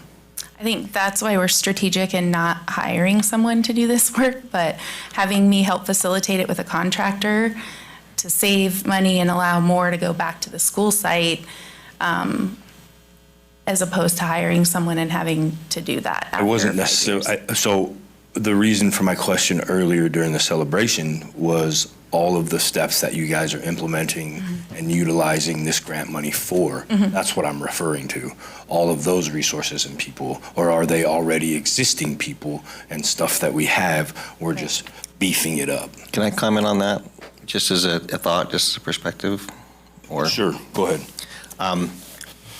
Certainly, I'm not an expert, but in my 27 years of education, it is very common that that's what happens. We have existing people who are willing to and invested enough in the school, in the community, that they want to be a part of, offered additional after-school hour type thing, and it can commonly be more of a time-sheeting extra thing, as mentioned, rather than hiring new people. But that's just been my experience. Okay, so then if that's the people aspect of it, I get it. What about these services? So I'm happy to come back and do a report on the exact expenditures as laid out in the plan. I want to be cognizant of time because I don't want to make it too late for you guys. But in that implementation plan, it's spelled out what all of those things are. There's a lot of items, but majority of them are services. Time sheeting is one of them. So you heard from Ms. Borba tonight that was something that she was looking forward to, is running an after-school clinic, things like that we're utilizing the people we currently have to do additional work by choice, right? We can't require it as part of their job description, like you can't work outside of that. But per their contract, we can help to supplement based on, their hourly rate, if that were something that they were looking to do. I think that's kind of what you're talking about, James. But a lot of these things are contracted type services. So bringing in some of our community partners to bring in Motivate, or one of our local gyms to do an after school sports program, or Amador Arts to come in, and we would be then funding those services or those agencies through this grant. Another example, I was working with Mr. Horchek today about this with regard to transportation. So often we have families who aren't able to get to school events. Families that the principals has never seen. They've never come to parent-teacher conferences. They've never made an IEP. So we're working, and I've worked closely with several members of administration to figure out what is it we could do to help transport our families here. So I'm working with other community partners who could then pick our families up and bring them to school so that we can break down that barrier and allow access for all families, not just those who have the means for transportation. So a good chunk, this is just another example, a good chunk of that $1.1 million as defined by the data that we collected over a year was to support that work. Therefore, we would be contracting with, there's 3 different companies that I'm looking at getting contracts with. So I'm going to be coming back to you guys with lots of contracts to be able to do this work. But that's just one example of how the funds will be spent to grow our work. Another thing I know I heard you ask was with regard to, is this people that we're already doing and we're just doing more? These grants are really specific that we can't supplant the work. So we can't say, oh, this person's funding is running out, now we're just going to pay them out of this pot of money. So the way most grants work, you have to expand on a service or expand on something that's available in the district. You cannot go back and cover a deficit somewhere else. So I hope that clarifies that question just a little bit. I don't understand that. Supplanting? Yeah. Jared, do you want to help with that one? Sure, I'm happy to do that. So yeah, most grants are written where you cannot supplant. Supplanting essentially means, like, let's say counseling services are already being provided at Plymouth. You can't do the same level of counseling services next year and then use the grant money to pay for those counseling services. You have to add additional counseling services. Those additional counseling services can be paid for by the grant. If you pay for what you were already committed to doing, then you're supplanting with grant money. And again, most grants, you're not allowed to do that. I understand that. Okay. What was the term that you used when I brought this concern up in the board planning meeting? This is it's not one time, but well, I guess it is, or it's over there's 5 years. There's a term that's used for the type of funding. I mean, you can refer to it as one time in nature. I think that's what we talked about. Yeah. It's over a 5-year period, but it's considered one time in nature. Okay. So depending on its term is dependent on. Well, I mean, so many things are hard to predict with the state budget. We don't know if this continues to be a priority, then 5 years down the road, there could be more grant money available, but it's that we have no clue if that's in the works or not at this point. Okay, thank you. Okay, are there any more questions or comments? 2 quick ones. One comment, one question. I think if we can make any kind of improvements now, and I just think that's a positive, and if it gets down to the road where, okay, now we're running out of the funds, well, hopefully that triggers other opportunities or triggers other people to make these improvements. Are any of the other schools in our district eligible for this down the road? So CDE issued that this was the last, they call it cohort.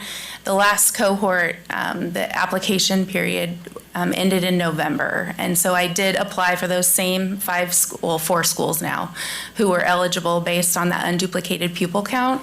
I did apply for them. We haven't heard results yet, but the state has not said that they are going to open up additional cohorts of this work.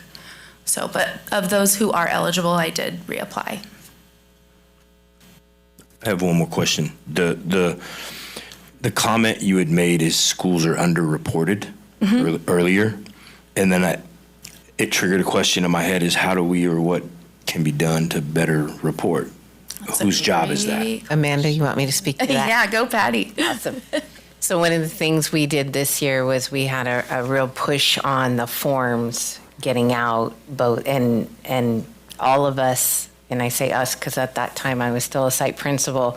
We were speaking to our families at back to school night. We were putting the emphasis on collecting those forms and explaining why it is. We're not nosy. We don't want to know what you make. This is why we need that form, and making it clear and transparent why we needed it.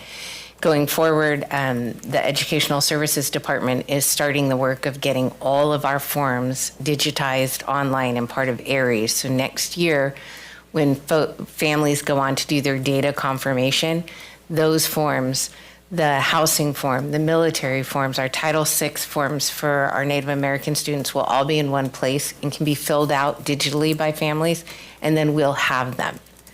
So that piece, that data confirmation piece, will be how that the schedules at junior high and high school can be released, how the elementary kiddos can find out who their teachers are.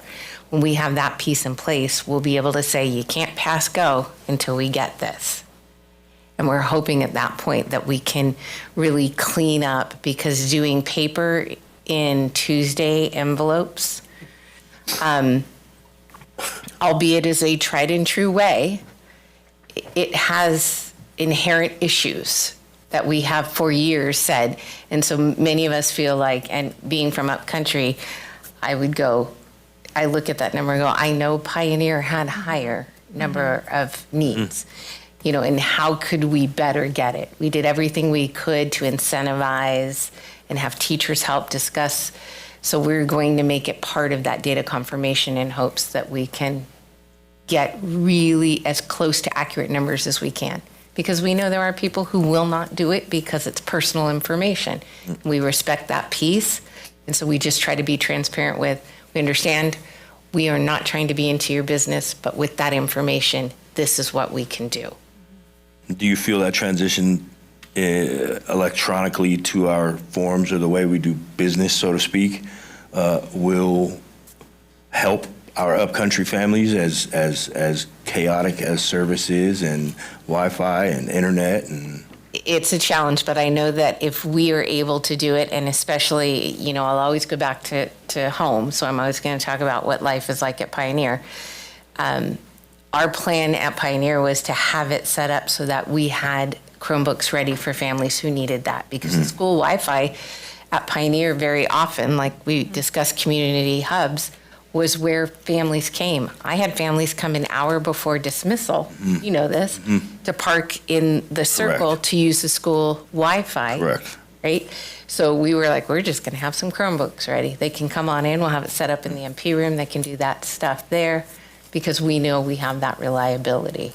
And I believe you said 56% was Pioneer?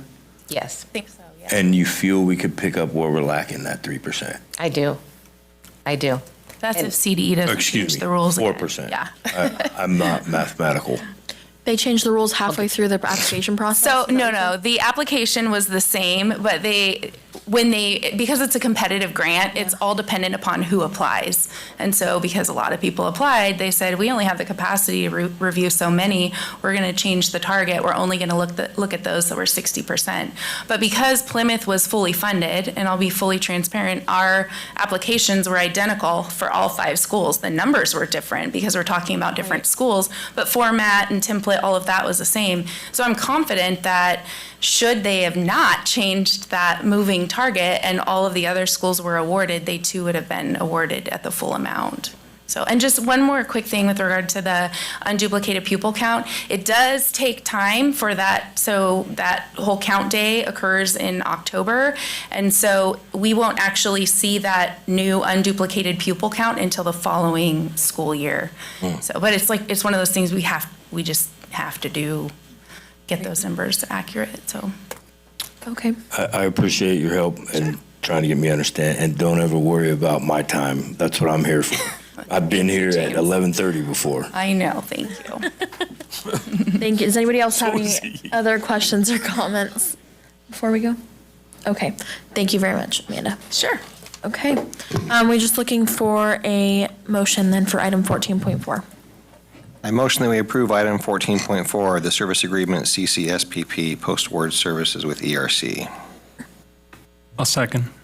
Okay, then the vote. Molly? Yes. Peter? Yes. Ken? Yes. Shane? Yes. James? Aye. I'm also a yes. Thank you. Okay. On to item 5, MOU Preliminary Administrative Services Credential Program with Dr. Palazuelos. Good evening, trustees. What's before you is a recommendation for approval from staff. This is a memorandum of understanding with the Teachers College of San Joaquin. The first one here is for the Preliminary Administrative Services Credential Program. Teachers College of San Joaquin and the Amador County Unified School District with approval would be a 2-year agreement that we would be able to utilize to support prospective and promising administrators who are interested in working in our organization. Okay. Any questions or comments on this item? Peter? My only question, is this meant to address a need of any staff we already have or just anticipation of future support? Great question. This is actually, it could be twofold. Currently, we currently don't have a need. We do have administrators who are just finishing up their programs with Teachers College of San Joaquin. So it doesn't necessarily apply to them, but for the 2-year period, anyone that is interested in becoming an administrator and that is in our ranks, they would have this available to them as well as any potential outside folks. Okay. Any other questions or comments? Ken? No. Shane? James? No. I don't have any other questions, so we would just need a motion. Move to approve item 14.5, MOU Preliminary Administrative Services Credential Program. Second. Okay, and the roll call vote. Molly? Yes. Yes. Peter? Yes. Ken? Yes. Shane? Yes. James? Aye. I'm also a yes. Okay, and then we will move on to item 6, MOU Impact Intern Teaching Credential Program. Memorandum of understanding for the intern teaching credential program, very similar to the previous one I just shared with the trustees. This is also with the Teachers College of San Joaquin. It's for a 2-year period. This particular program would provide us the opportunity to be able to employ teachers that would be going through an intern program of professional preparation for them with the Teachers College of San Joaquin, which is a California Commission on Teacher Credentialing approved university teacher preparation program. Provides a lot of, for us, a tremendous amount of support, especially with having for us a semi-local program for prospective candidates that want to go into the profession. Okay, any questions or comments on this item? Just real quick, both of these agreements, there's no cost, correct? These agreements do not have a cost. There is one piece, though, with respect to the, with this agreement, there is a reimbursement piece. One second. Were they reimbursed? I saw that. Actually, I apologize. That's in the preliminary administrative services credential. There is a reimbursement piece for substitute based on some observation hours, but there is no cost. The costs for the program are borne by the candidate. And then obviously there's requirements on our part in providing the pairing and then the support for that person. Thank you. I did see on our consent agenda, actually, that there was, I meant to comment on this, that there was an intern support mentor on there that was getting a stipend, so I was happy to see that on there. And that would be something that would go with this, correct? And that's actually great. Thank you, President Parker. So that is a negotiated stipend that is available to any of our folks that are providing mentorship, but it's not a requirement. That dollar amount is not required as part of this agreement. Okay. So, yeah. Okay, any other questions? I had the same question because normally the first thing I look at is fiscal implications section on these agenda items, and I didn't even see that category stating none, so I was curious about the same thing. Yeah, this one really is about a partnership, and we can't direct or require folks to go through this program, but by having this agreement, it allows us to be able to employ them and serve as an intern site for the folks that are interested in this. With zero fiscal implications to the district. For us, there's no implications. The implication for us would be for any of our staff that would sign on to be a mentor or support, but that's something that's already part of our negotiated agreement, and it's a boon for us because they get some of our best to be able to support them and how they navigate the campus and ideally stick around. Right. Yeah.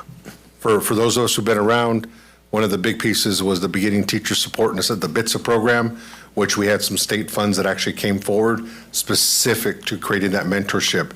When those funds dried up, it was through the savvy and frankly the work of our associations with school districts that created these mentor stipends so that we can continue that work because we know it's valuable.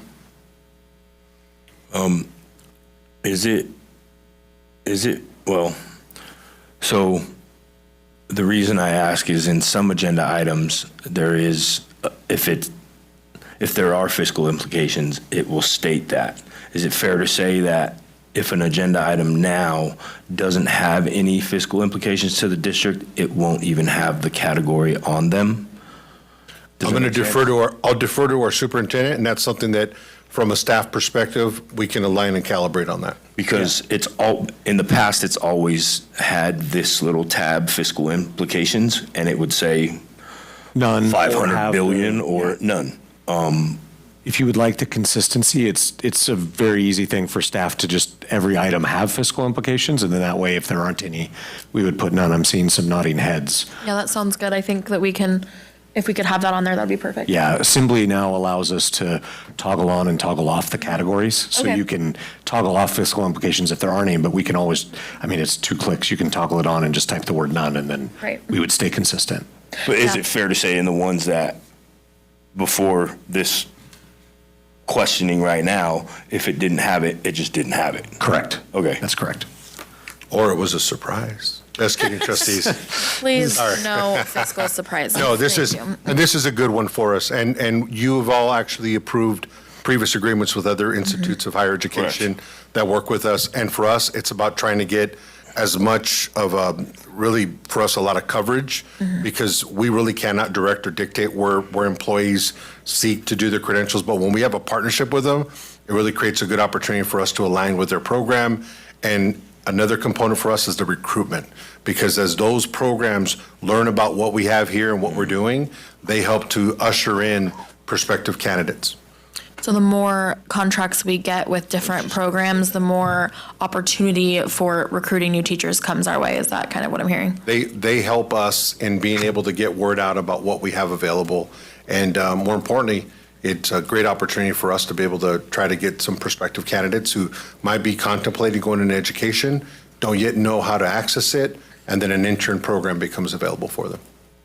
Okay.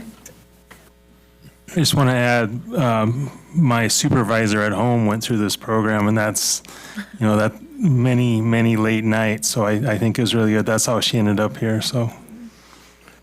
Oh, I just got that. Supervisor, the supervisor. Yeah, someone's got some jokes there. I would choose to second that. I personally, although never as an intern, although way back in the day, I did an intern program in Utah, different situation, but I highly endorse Teachers College of San Joaquin. That is where I got my admin credential. My boss also received, I believe she was an intern here in Amador County. So I don't know if this is a renewal or not, but I'm grateful that we continue to have a healthy partnership with them. Yep, absolutely. Yeah, the intern programs are important. I also went through an intern program, so so we will look for a motion then for this item. I motion that we approve item 14.6, the MOU Impact Intern Teaching Credential Program. Second. Okay, and the vote, Molly? Yes. Peter? Yes. Ken? Yes. Shane? Yes. James? Aye. I'm also a yes. Okay, that brings us to our discussion items. Number 1, curriculum pilot and adoption timeline with Mrs. Horn. Good evening. I know it's getting late, so I'm not going to read every slide to you. We'll go through this as quickly as possible, but I wanted to give you, actually, we all wanted to give you a look at the curriculum pilot and adoption process and where we are in the focus on those timelines right now. This has been a point of contention and conversation at every school site we visit, in every classroom, everywhere. Not just here in Amador County, up and down the state. So this is an overview of where we are. I want you to keep in mind that what I'm talking about tonight is the adoption and pilot process that the California Department of Education requires for kindergarten through grade 8. So when you see that on the bottom where it says kindergarten to 8th grade in ACUSD, that is because that's what's required by CDE. So that pilot process that we're going to talk about is specific to those grade levels. Okay? Oh, it's working. Yes. So just in summary, what you're going to see is a very quick overview with some timelines regarding math and English language arts. And if you want to dig deeper into how this works, the materials and the process for adoption, that blue link in your board packet links directly to the CDE page that explains what pilots and adoptions look like. Right now, where we are with math. Math has been an interesting journey. I think we've covered before. I've been doing this for 30 years. So math has had its shares of up and downs. So great news. Here's where we are right now in the current math curriculum adoption timeline. as of July 2023, which is an interesting thing to find posted on CDE, because those of us who are working in schools right now know there was a bunch of contention going on and a bunch of weird legal wrangling. But as of July 2023, we now have newly adopted math frameworks by the CDE. So those frameworks provide the framework for what the curriculum has to do to meet the standards. These are the standards are the what, the framework are the how. And so those were finally adopted by CDE in July of 2023. Those were then made public to the publishers, and they, as of next month, will submit the curriculum they created to the CDE.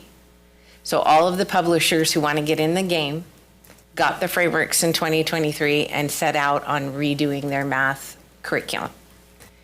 That curriculum is all due to CDE by April. They will review that and be working on that all the way up until November of this year. When that hits in November, and this is an interesting piece, some school districts will start testing all of the curriculum that's been brought in. They'll do test pilots at that point with it for the entire year, 25-26 school year. At the completion of the 25-26 school year, CDE will gather all of the information from those pilots, and then it will create a list. That list will be the approved list by the California Department of Ed for school districts to be able to use the materials and curricula on that list. When that list is released, that will be about August, sometime between May and August of 2020, the beginning of the 26-27 school year. At that point, school districts can then look through the list and choose which they want to pilot or test out. And typically you want to pilot 2 to 3, no more than 3. It becomes way too convoluted. 2 is a good, you go through what's been vetted. So it's been vetted once. CDE has finally said this is the approved list. From this, the school districts get together and they decide what are the 2 they want to look at. And it's different for the needs of the school district, and we'll go over what drives that in a minute. But during that year 26-27, we will engage in a pilot of the approved materials. In seeking some guidance on this, because we've been hungry for math curriculum for so long, I posed the question to quite a few of my colleagues here and in other places. So should we take a risk and try to do the pilot early, and maybe the stuff we pilot gets on the list? For a district our size, it doesn't make sense. Pilots do end up costing us money. And so paying to try out a product that then never makes the list just didn't seem like a good gamble to make. So much to most of our chagrins, we have to wait a little bit longer. But in 26-27, we'll initiate a pilot of at least 2 of the adopted curriculum from CDE. And at the end of that, you will see, and it'll break it down, we'll have public input. James, you asked a question a few meetings ago. Like, how does that happen? Can people see it? Can they input? All of those things will happen. The teachers who pilot will have a large voice. The administrators, the public, the students, the parents. Then at that point, we will bring to the board a recommendation of what we feel is the most appropriate curriculum for our district. If you choose to adopt it at that point, then we go full steam 27-28 school year with brand new curriculum, professional development, all of those things to launch that and get it going. Can I ask a question? Sure. And I'm trying to remember in my head, which never helps. In the last CSBA conference, communicating and talking with other board members, this new math curriculum, do you know the name of it? Because there was a couple that board members were speaking of up there, and I can't remember the one that I was.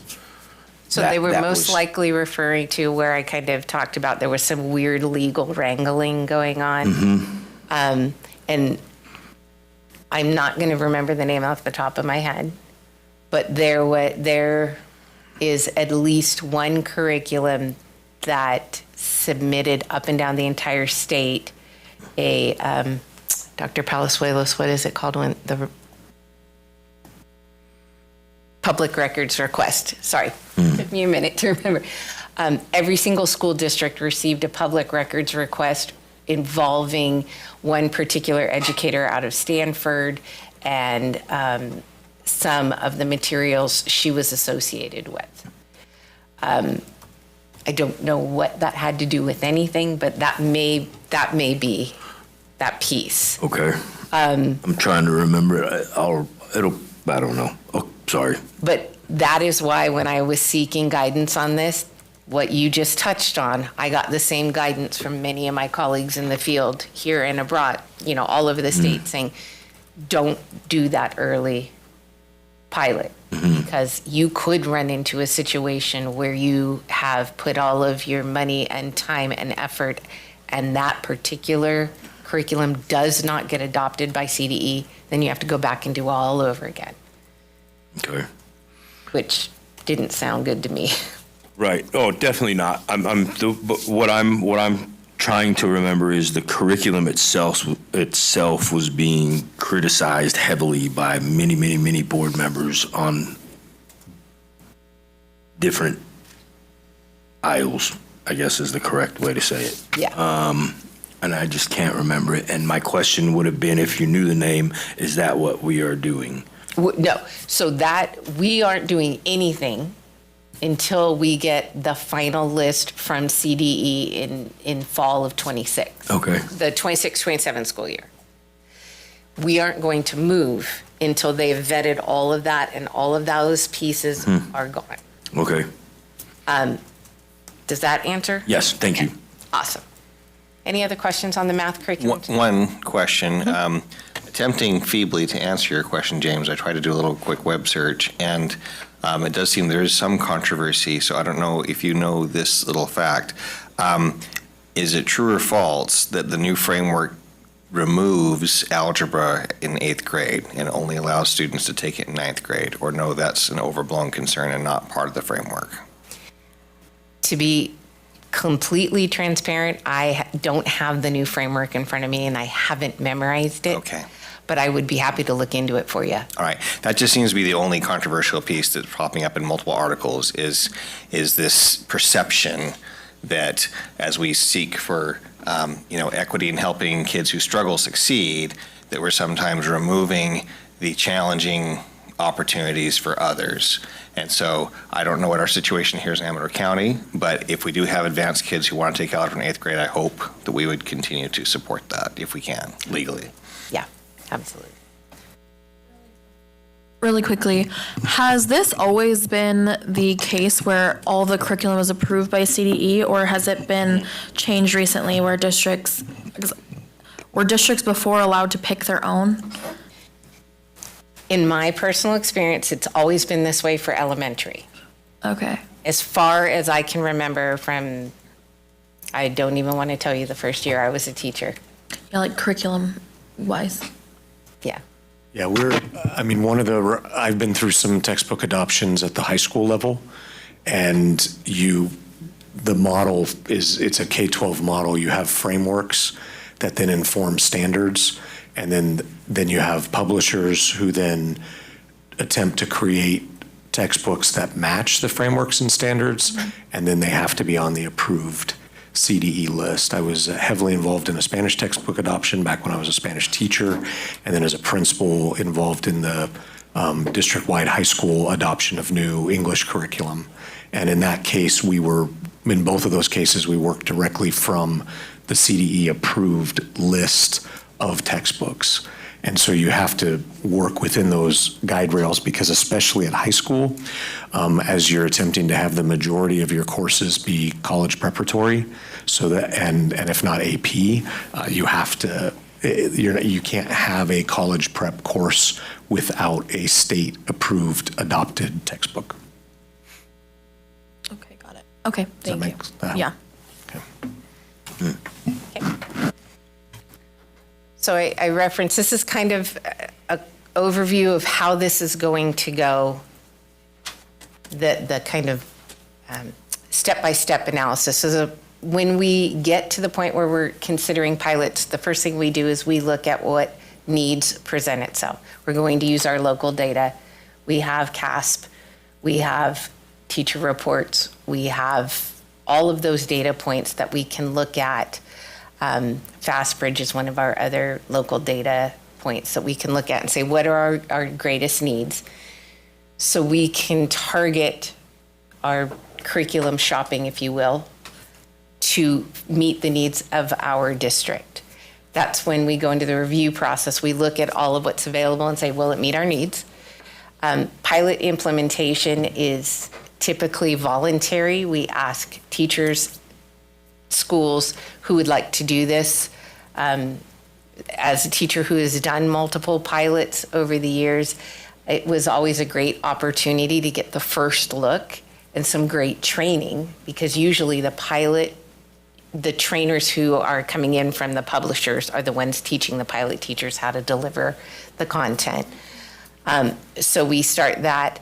During all of that is the stakeholder engagement. That's where when you pilot, you meet with the pilot teachers all the time during a pilot. It's very frequently. I think we probably met every 4 to 6 weeks during the language arts pilot we did in 2014. Constantly feedback. What are you seeing? What needs to be adjusted? What are the issues? So that feedback loop with the teachers involved with the pilot, it also is open to the parents and the students who are involved with the pilot. What are you seeing? What are your feelings? From all of that, when the pilot's done, it comes down to usually the people involved with the pilot get in a room and we talk about what is the best for us? Where do we go from here? And then it comes to the board for approval, the recommended curriculum that they decide on from that group and all of that input. Upon board approval, we start going out to set the contracts with the publishers and immediately put in place the professional development that needs to be there so the teachers are brought up to speed on the new. You don't just want to hand somebody a brand new curriculum and say, have a good summer. Not that that ever happened to a teacher around here. But occasionally that could happen, and that's not how we want to do things. And then our implementation plan is during those first years to have a really robust professional development and feedback plan and continue to work with teachers as they're putting that into place and reporting out how we're doing. Questions on any of that? Yeah, I got a couple questions. Sure. Currently, what's the process as far as getting feedback from our math teachers on what's going right and what's falling apart? So I'm laughing because it seems to be the thing that happens the minute I step foot on any campus. Teachers come. I was trying to think, Ken, I think you and I were together at a school where a teacher came right at me about math, right? The feedback seems to come without solicitation everywhere we go. We hear it constantly. Right now, we are seeking that kind of feedback through our site leadership groups. We use a tool called a FIA. It's part of our MTSS structure where we assess each site assesses what are the, for lack of a term, place matches and gaps is what we used to call it. Where are we doing well and what do we need work on? And through that site leadership communication back to the principals, we bring it back to the principals meetings and to us at the district office. That's how we're getting that feedback. So we are using a tool right now that is part of our MTSS, specifically about math. When we start going down the math adoption road, there will be surveys directly about math instruction.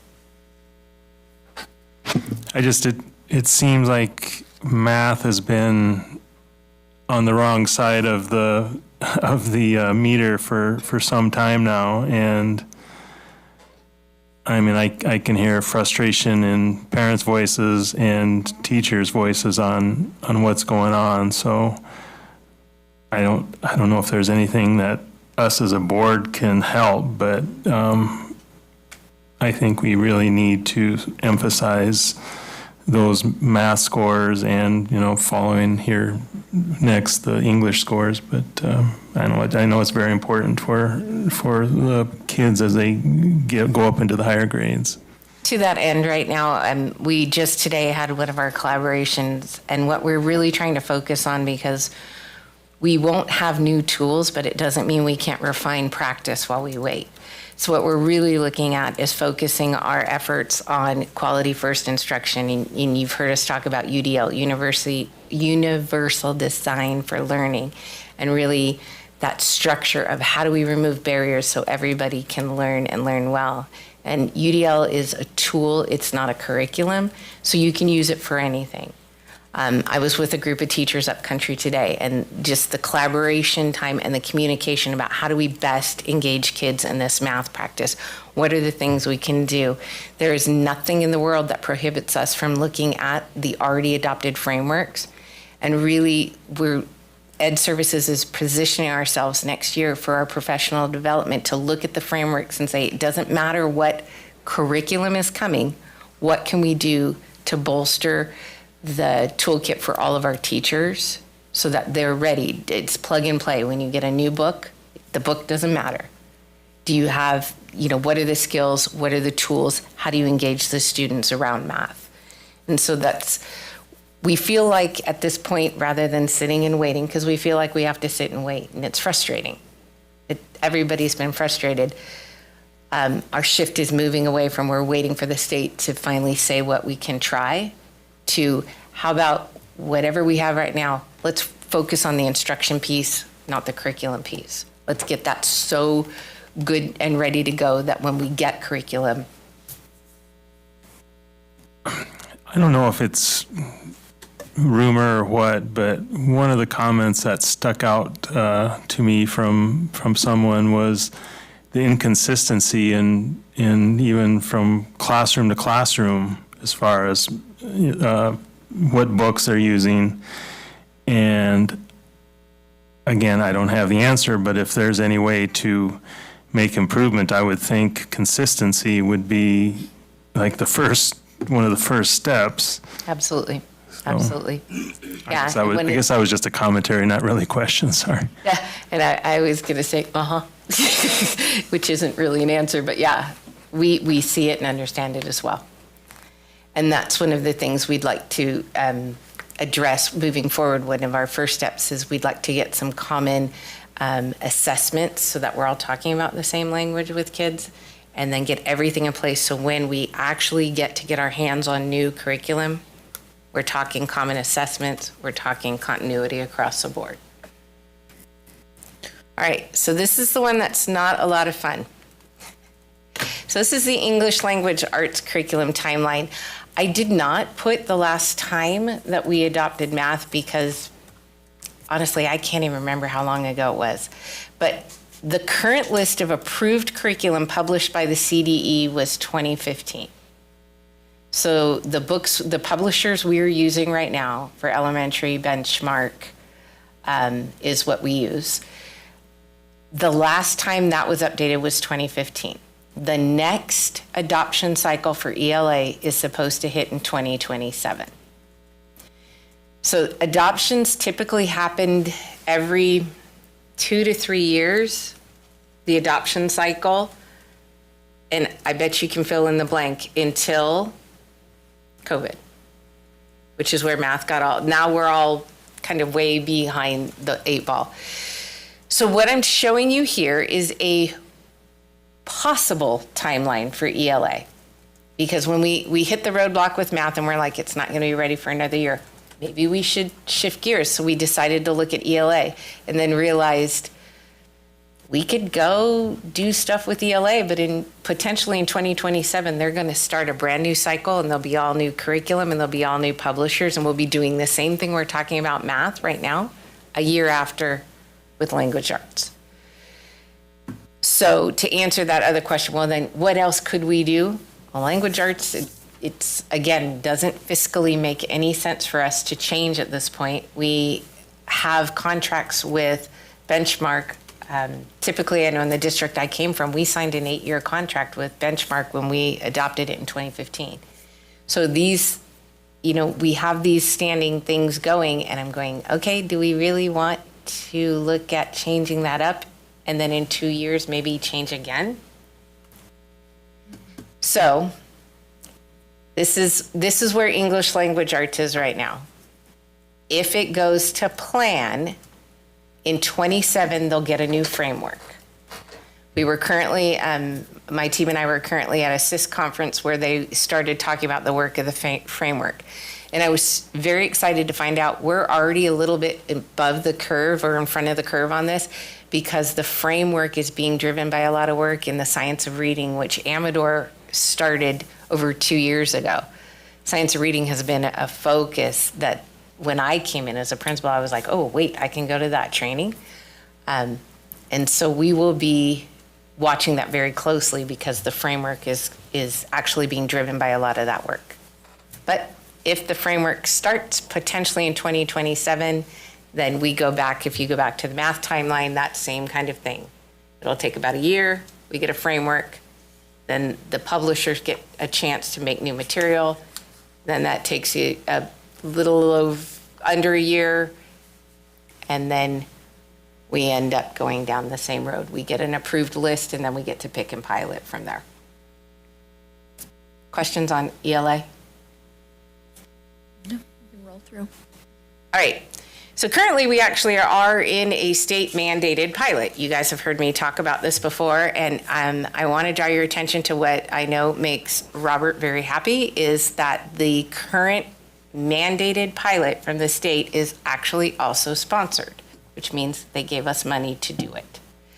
So because of that, our pilot timeline, that whole timeline I just showed you, got condensed in a way none of us have ever seen before. The pilot is actually going to start in April and will be done and brought to you by June. So across the state, we are mandated to have a kindergarten through second grade screener for reading difficulty.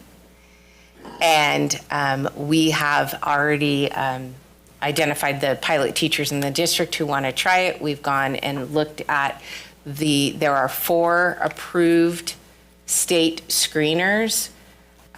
Interestingly enough, one of the 4 doesn't have a kindergarten component. So we've chosen not to look at that one.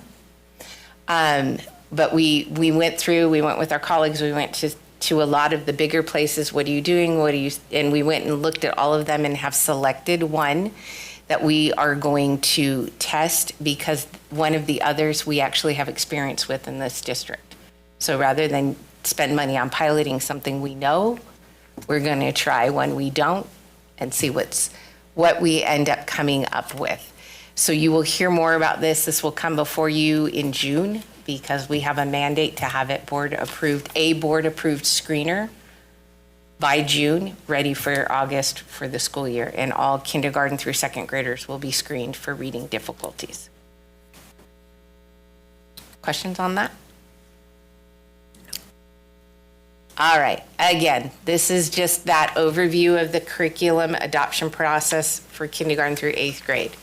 What we're doing, where we're going, and how that moves. It's just one more reminder that as much as it seems slow and methodical, there is method for the madness. We want the feedback. We want to take time to do it right. All right.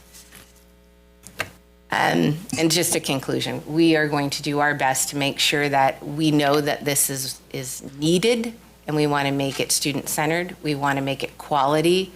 One thing Superintendent Critchfield has driven home to us is quality first instruction. So we want to be sure they're getting the very best they can. It's student-centered. Our teachers are given the right training so that they're equipped to do the very best job they can, and we can start to see a continuous improvement model for our students. Any questions? Any other questions or comments? No. I just wanted to, this is good, and I'm just hoping that when we do eventually down the road get these new curriculums, that we get all of the pieces to the curriculum, not part of the pieces. That's been a thing.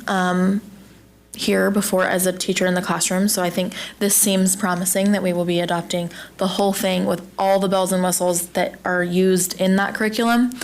A big thing that I've heard from people, parents, teachers, and I've seen it myself, is that it seems that no matter the curriculum, kids are coming through the grades without basics being foundational basics that just are not there. When I teach first grade and then I move up to sixth grade and I'm like, okay, now I have sixth graders that can't add, subtract, or know multiplication facts, but then I'm supposed to teach them double digit decimals and all these things.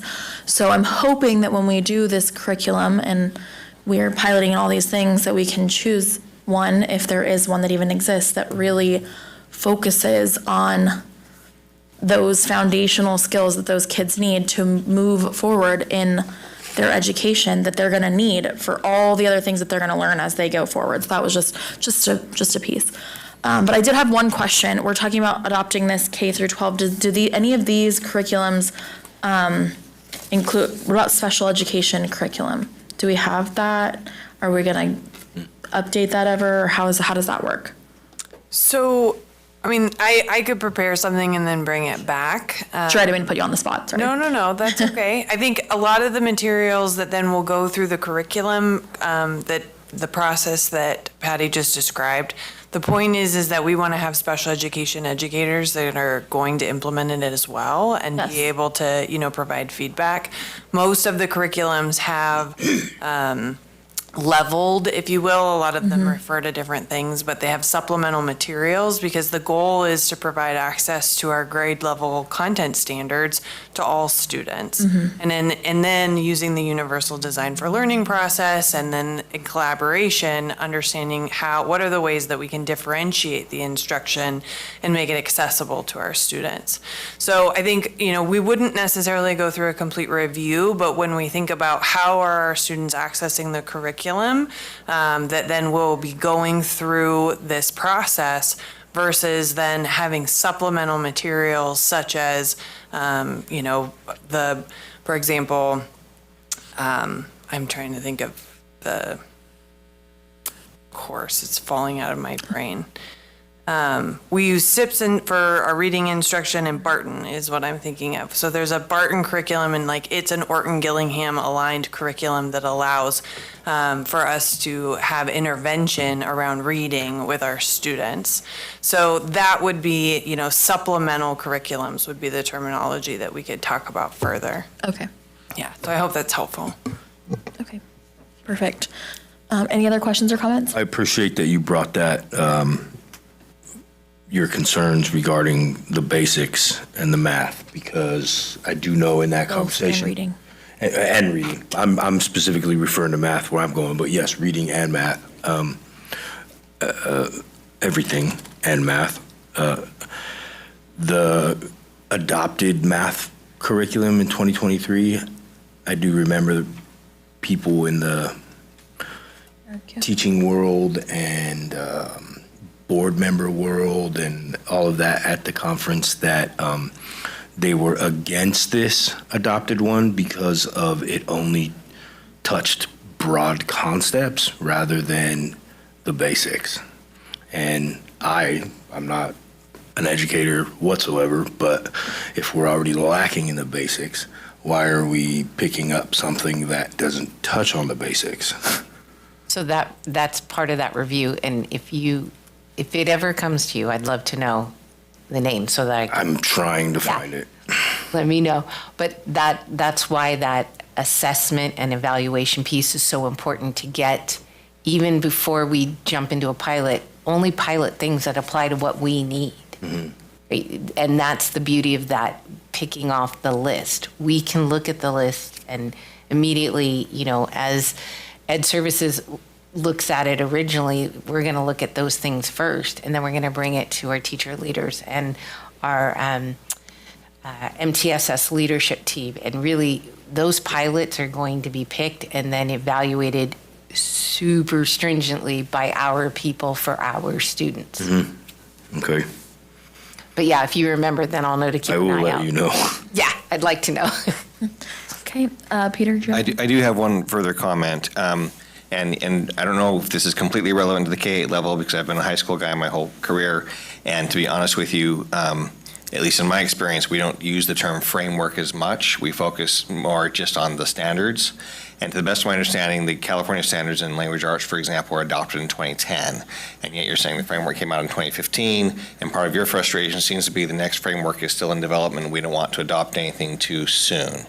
Now, based on, again, a little research, it seems like what the frameworks are intended to do is not to rewrite the standards of what the skills students should be learning, but instead try to provide clarity or guidelines on how we can teach those standards to make sure skills actually happen. And so I do applaud the efforts with UDL to try to address that how piece because, again, please correct me if I'm wrong, but even if the framework is finalized to the point where we don't think it teaches enough of the basic skills, if the standards haven't changed, through our own amateur people, we can try to address that how piece with differentiation or scaffolding or whatever to meet those student needs and still hit those key standard skills that we're addressing. Is that correct-ish? Yeah. Okay. The framework is the how, the standards are the what. Okay, perfect. So my only other, I guess, hope, because of course budgetary is important, having been someone who in my career has done adoptions where the pendulum swung really hard and we're like, digital is everything. And I'll admit I'm kind of a digital friendly guy. But just recently with Manteca Unified, we swung back hard to our most recent adoption of having actual tangible books, not just books, but workbooks that allow real annotation going on for literature. Writing in the book with, pencil, pen, highlighters, whatever. So I would just wish to say that if we can afford it, books, please. Absolutely, yes. Duly noted. Yes, they have to write something. I'll just type it. I agree. Thank you. Any other questions or comments on this? Okay, perfect. That was just a discussion item. So we will go ahead and move on. Thank you, Mrs. Horn, for that also. We don't have any board policy updates. We will move on to reports. Mr. Critchfield? Yes, thank you. So just a few things. First, I hope everyone had a nice spring break. I know the weather was not spring break weather. And had we been in school, my children bemoaned that we probably would have had a snow day or two that they would have celebrated. So, but we were already out, so that did not happen. I want to commend Amanda, Patty, and Joe for the CCSPP grant. I know that's a lot of work, and I'm excited for the opportunities that are going to be had for our students at Plymouth. I just think it's awesome that we have people that are so engaged to, these are things where if you let it sit, you don't get the money. And so going after it and doing things for our kids is huge. Our state testing kicked off this week at our high schools. And so I know that's why Molly's smiling. She's a senior. She didn't have to do any state testing. So that's an enjoyable time for our seniors. And spring sports are in full swing, and spring events. There's a lot that our schools do in the months of April and May, and so I'll be collecting event schedules from our principals and getting that out to you as board members. The first one, I got a notification today from Mrs. Peters at Sutter Creek of a family bingo night that you'll be invited to. So I will send you that way that invitation if you want to attend. But it's an exciting time, busy time as we're wrapping things up, because before you know it, June 6th will be here. So I just want to thank everyone for all the work they're doing, and happy to see this school year end on a high note. Okay, awesome. Molly? Yes, so as Mr. Critchfield said, it is CAST testing week, which, so for the freshmen, sophomores, and juniors, they have been testing every morning. Luckily for the seniors, we get to come to school at like noon instead. But so tomorrow that wraps up, and so something that we do every year is we have like an extended lunch on the last day of testing, and we have food trucks, Jamba Juice, and shaved ice like trucks come to the parking lot, and so students are able to enjoy like a long lunch in celebration of tests being over for the year. And then in our ASB class, it's been a little bit more quiet this season, but our juniors are been doing their final touches for our prom, which is April 5th at the St. Sava mission. And then additionally, we have 8 students from our ASB class who are headed to the Castle Leadership Program in April. So a big thank you to all the businesses and individuals who sponsored them. I know they're very excited to go to that in April. And then other than that, our spring sports have begun. They're well into their league seasons, and we're just starting to look towards the end of the year. Awesome, thank you. Peter? I also wish to echo the congratulations. The grant work has got to be a lot of work, and deeply grateful for that. Also, I choose to be impressed by the financial plan, given there was no framework, and there's an intense level of effort in trying to find creative solutions, and I appreciate the clarity on some of that's been done and what that means. Definitely look forward to updates there.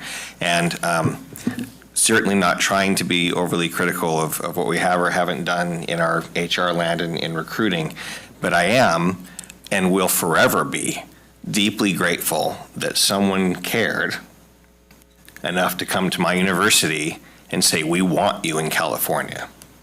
Now that happens to be Fontana Unified, where I originally worked when I moved here, but it's at a course of my life that made me highly successful and was highly supported. And so I applaud the efforts to partner with TCSJ. I think they have a fine program. And I don't know what has been done historically, but I know that, again, speaking from the Manteca lens, we have, we're big enough that we've chosen to hold our own recruiting events where we interview people right in the spot, and that may not be something feasible that Amador County can do.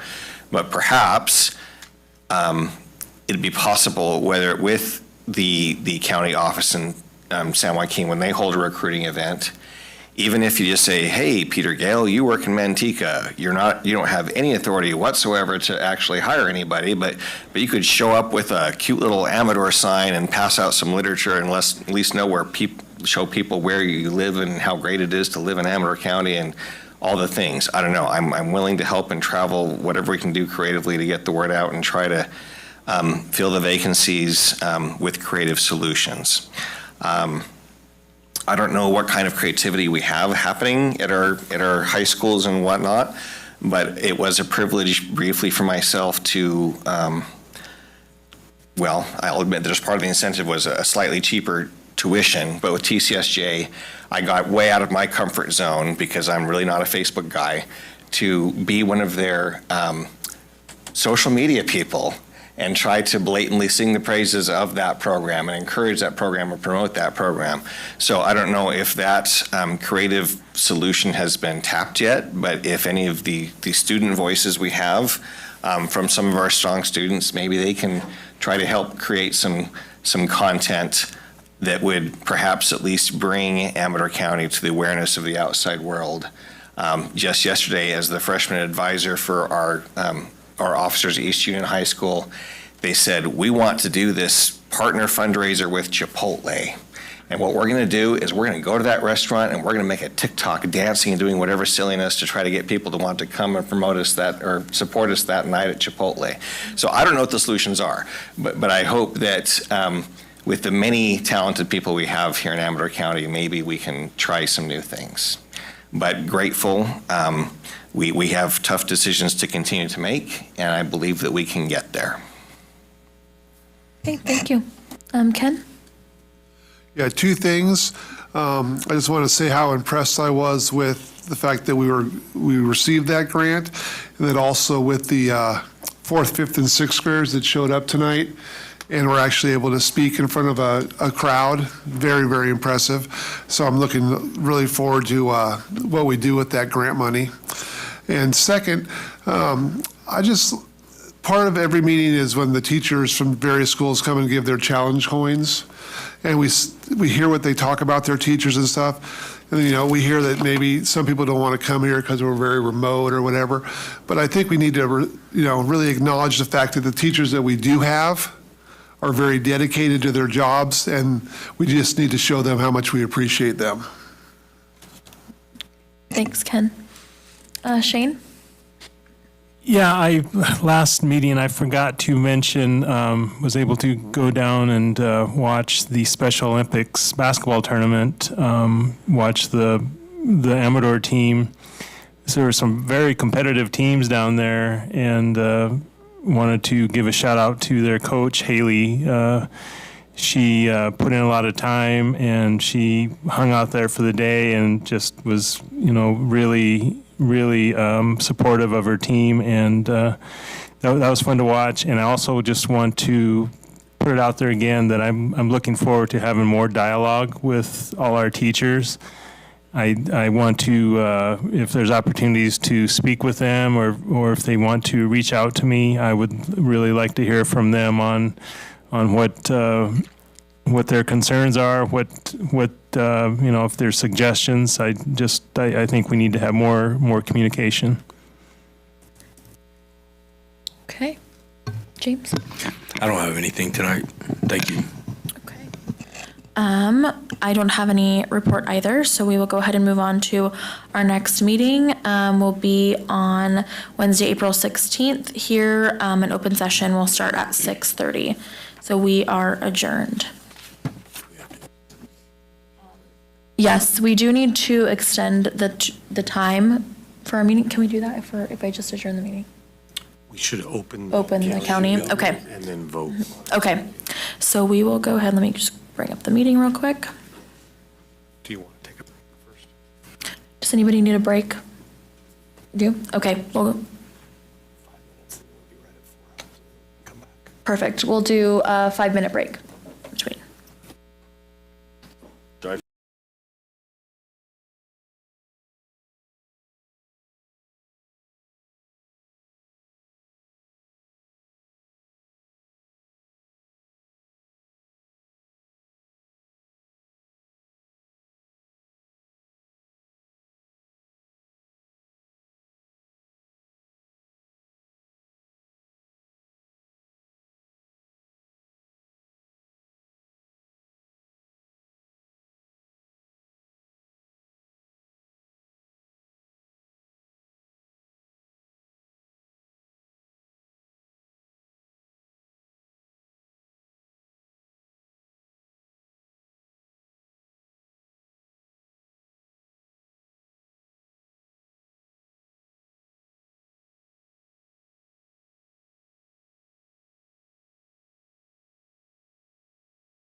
We need to get a motion to extend the time, probably by 15 minutes or so. I would like to motion to extend the time by 15 minutes for the county meeting. Second. Okay, and the vote, Peter? Yes. Ken? Yes. Shane? Yes. James? Aye. And I'm also a yes. Everyone is here. Are there any deletions or corrections to the agenda? No, there are not. Okay. We don't have any presentations or recognitions, and I don't think anybody's here from either of our employee organizations. So we will move on to item 7. I do not see any public speaker cards here, and so we'll go on to the consent agenda. Does anybody have any questions or comments on consent? Okay, if not, then we would need a motion for consent. I make the motion that we approve item 8, consent agenda. Second. Okay, and the roll call vote, Peter? Yes. Ken? Yes. Shane? Yes. James? Aye. I'm also a yes. Okay, item 9, communications, we don't have any. So move on to action items. 10.1 is our fiscal stabilization plan with Mr. Norton. Thank you, Board. This is a companion item to the unified side. Both are required to report this plan. As you'll see, a lot of things are very similar. So I'll try just to highlight on a few things that are the differences here. So on the county side, both have experienced a high level of vacancies with regards to our special education positions and rising costs related to contracting services, non-public schools, non-public agency expenses. So to address this on the Amador County side, you'll see a different initiative here that focused on the special education vacancy benchmarking. This initiative involves comprehensive review of special education staffing practices in other local educational agencies or LEAs. By identifying successful staffing models, analyzing vacancy trends, and developing targeted recruitment and retention strategies. We aim to reduce our reliance on costly contracted services and ensure that we are providing the best possible support for our students. This initiative, along with the other strategies outlined in the plan, demonstrate the county's commitment to achieving long-term fiscal stability while prioritizing the needs of our students. At this time, we recommend the board approve the attached fiscal stabilization plan for the County Office of Education, and I'm available for any questions you may have. Okay, does anybody have any additional comments or questions about this county fiscal stabilization plan? Okay. One question I had was contract services. They seem like they are just significantly higher than if we had someone on staff. And I'm hoping that down the road, we're able to look at adjusting the incentive to come here as an employee, so that I still think we'd end up on the positive with a cost savings, just because the contract services they just seem they're astronomical, and I'm just hoping down the road we're able to make some type of adjustment for that. And that is definitely something we're looking into with the benchmarking. Okay. James?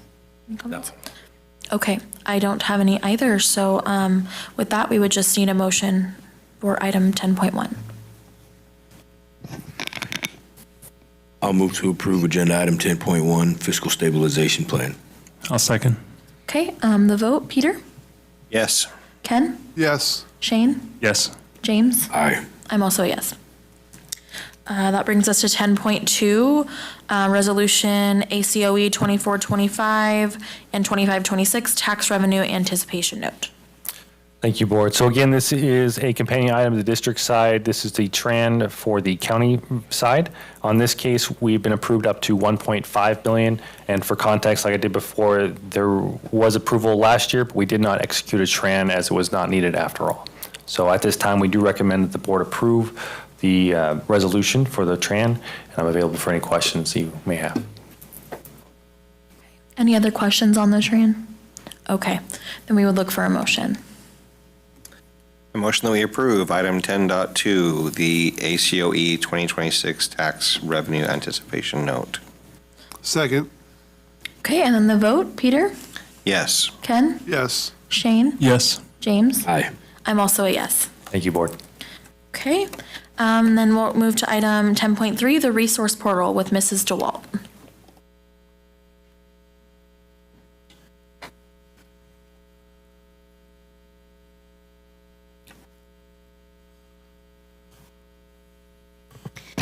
Thank you, Board. ELOP is our after-school program, and during COVID, it kind of became flush with money, and the state wanted us to provide care for students, but didn't put a lot of requirements on how we were spending the money. It was just you were tasked to provide all of these great opportunities for kids. As we have kind of moved through COVID and come out of that, the state has decided to put more requirements on how we not just spend the money, but also how we prove what we've done with the money. And so one of those is around attendance, and you'll see next year ELOP will be accounted for in CalPADS, how the district accounts attendance for all students in the district. We have to now report our attendance to the state for ELOP. One big plus for us is down the road funding will probably be based on our ELOP attendance. And in the last 2 years, we've increased our ELOP enrollment from about 180 kids district-wide to about 550 right now. So we've really done a great job maximizing our staff resources and providing as much care for students and families as we can. The other piece to that, though, is ELOP is truly an expanded learning opportunities program. It's not meant to just be daycare, and it's not meant to be just homework help. It's really meant to be engaging and provide opportunities for kids to learn in things they're interested in. And so this resource portal is a great opportunity for our staff to have access to lesson planning. It's an AI-generated lesson planning platform that they can put in ideas of things that the kids are interested in, and then it builds lesson plans for them based on the criteria that we need for the kids. The other really cool part about this platform is that myself and Brianna Cadote, who is the ELOP coordinator, will have access to everybody's lesson plans. We have amazing staff in ELOP, but they're also not credentialed teachers. And so that gives us an opportunity to support their lesson planning kind of across the board in a unified way also. The other piece is we are looking at expanding ELOP into the junior highs next year, and Resource Portal has offered us 2 free school sites, so the junior highs won't cost anything for next year. It's just the cost for the 6 elementary schools. Do you have any other questions? Just that the $18,000 is for all the school sites, and then it's paid out of ELOP money, which is different from a general fund. Yes, ELOP is part of Fund 12, and it can only be spent in ELOP. It can't be spent to support other programs. Okay. Any other questions down the line? So we're buying 6 licenses, but you say once we go to the junior high level, those... They'll give us 8 for the price of 6. Okay. Peter, do you have any other questions? Well, you mentioned engagement, and I did try to look up this company and examples of what their lesson planning looks like. And it seems to be, at least the ones they kind of highlighted as samples, that all of them are kind of very inexpensive arts and craft, hands-on type, fun, for lack of a better word, projects for students to do. And so just wondering, in your impression, is that a semi-accurate summary, or is it far more comprehensive than the... I think it's important to note that they're not standards aligned lessons, partly because our staff are, and nor are they required to be credentialed teachers.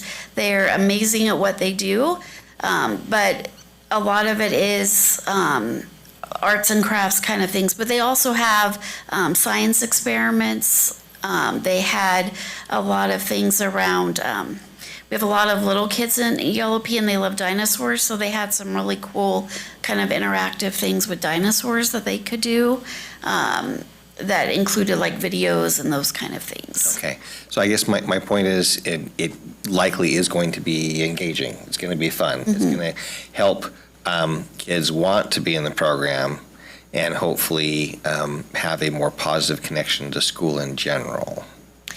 Yes, that's the goal. Okay, thank you.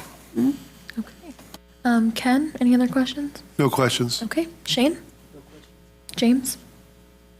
I don't have any questions. Okay, I don't either. So with that, we would just need a motion. I move to approve item 10.3, resource portal. Second. Okay, and the vote, Peter? Yes. Ken? Yes. Shane? Yes. James? Aye. I'm also a yes. Thank you. Okay, we don't have any discussion items. And then we do have our information only, the current personnel recommendations. And so then we can move on to reports. Mr. Critchfield, any additional report? No, just want to commend Jenny and her team. I mean, this is a great opportunity for ELOP. It's a county-run program, but it's provided for our district students. And when she mentioned those numbers, did you say 180 to 550? Wow. On the increase in enrollment, I mean, that, by my estimate, that's over a quarter of our elementary age kids are accessing ELOP. Yeah. And so the impact of this learning program is great. And then we also know that while junior high age kids are technically old enough to be home alone, not all of our parents support that their junior high age kids are home alone. And I don't think I need to provide any more reasons beyond that. And so Jenny having the foresight to add ELOP for our junior highs, I'll be interested to see what the level of interest is. And given the fact that the financial situation in ELOP is where it is something that we can experiment with a little bit to see if it's a viable option, and pairing that with this new program to provide engaging lessons. I hope to see a strong enrollment in ELP at our junior highs next year. I think it's a great opportunity for those kids. Sure. Okay, does anybody want to make an additional report, Peter? Ken? No. Shane? James? No. I don't either, so we will move on to the next meeting, again on April 16th, and then it will be immediately after the district meeting. And we are adjourned.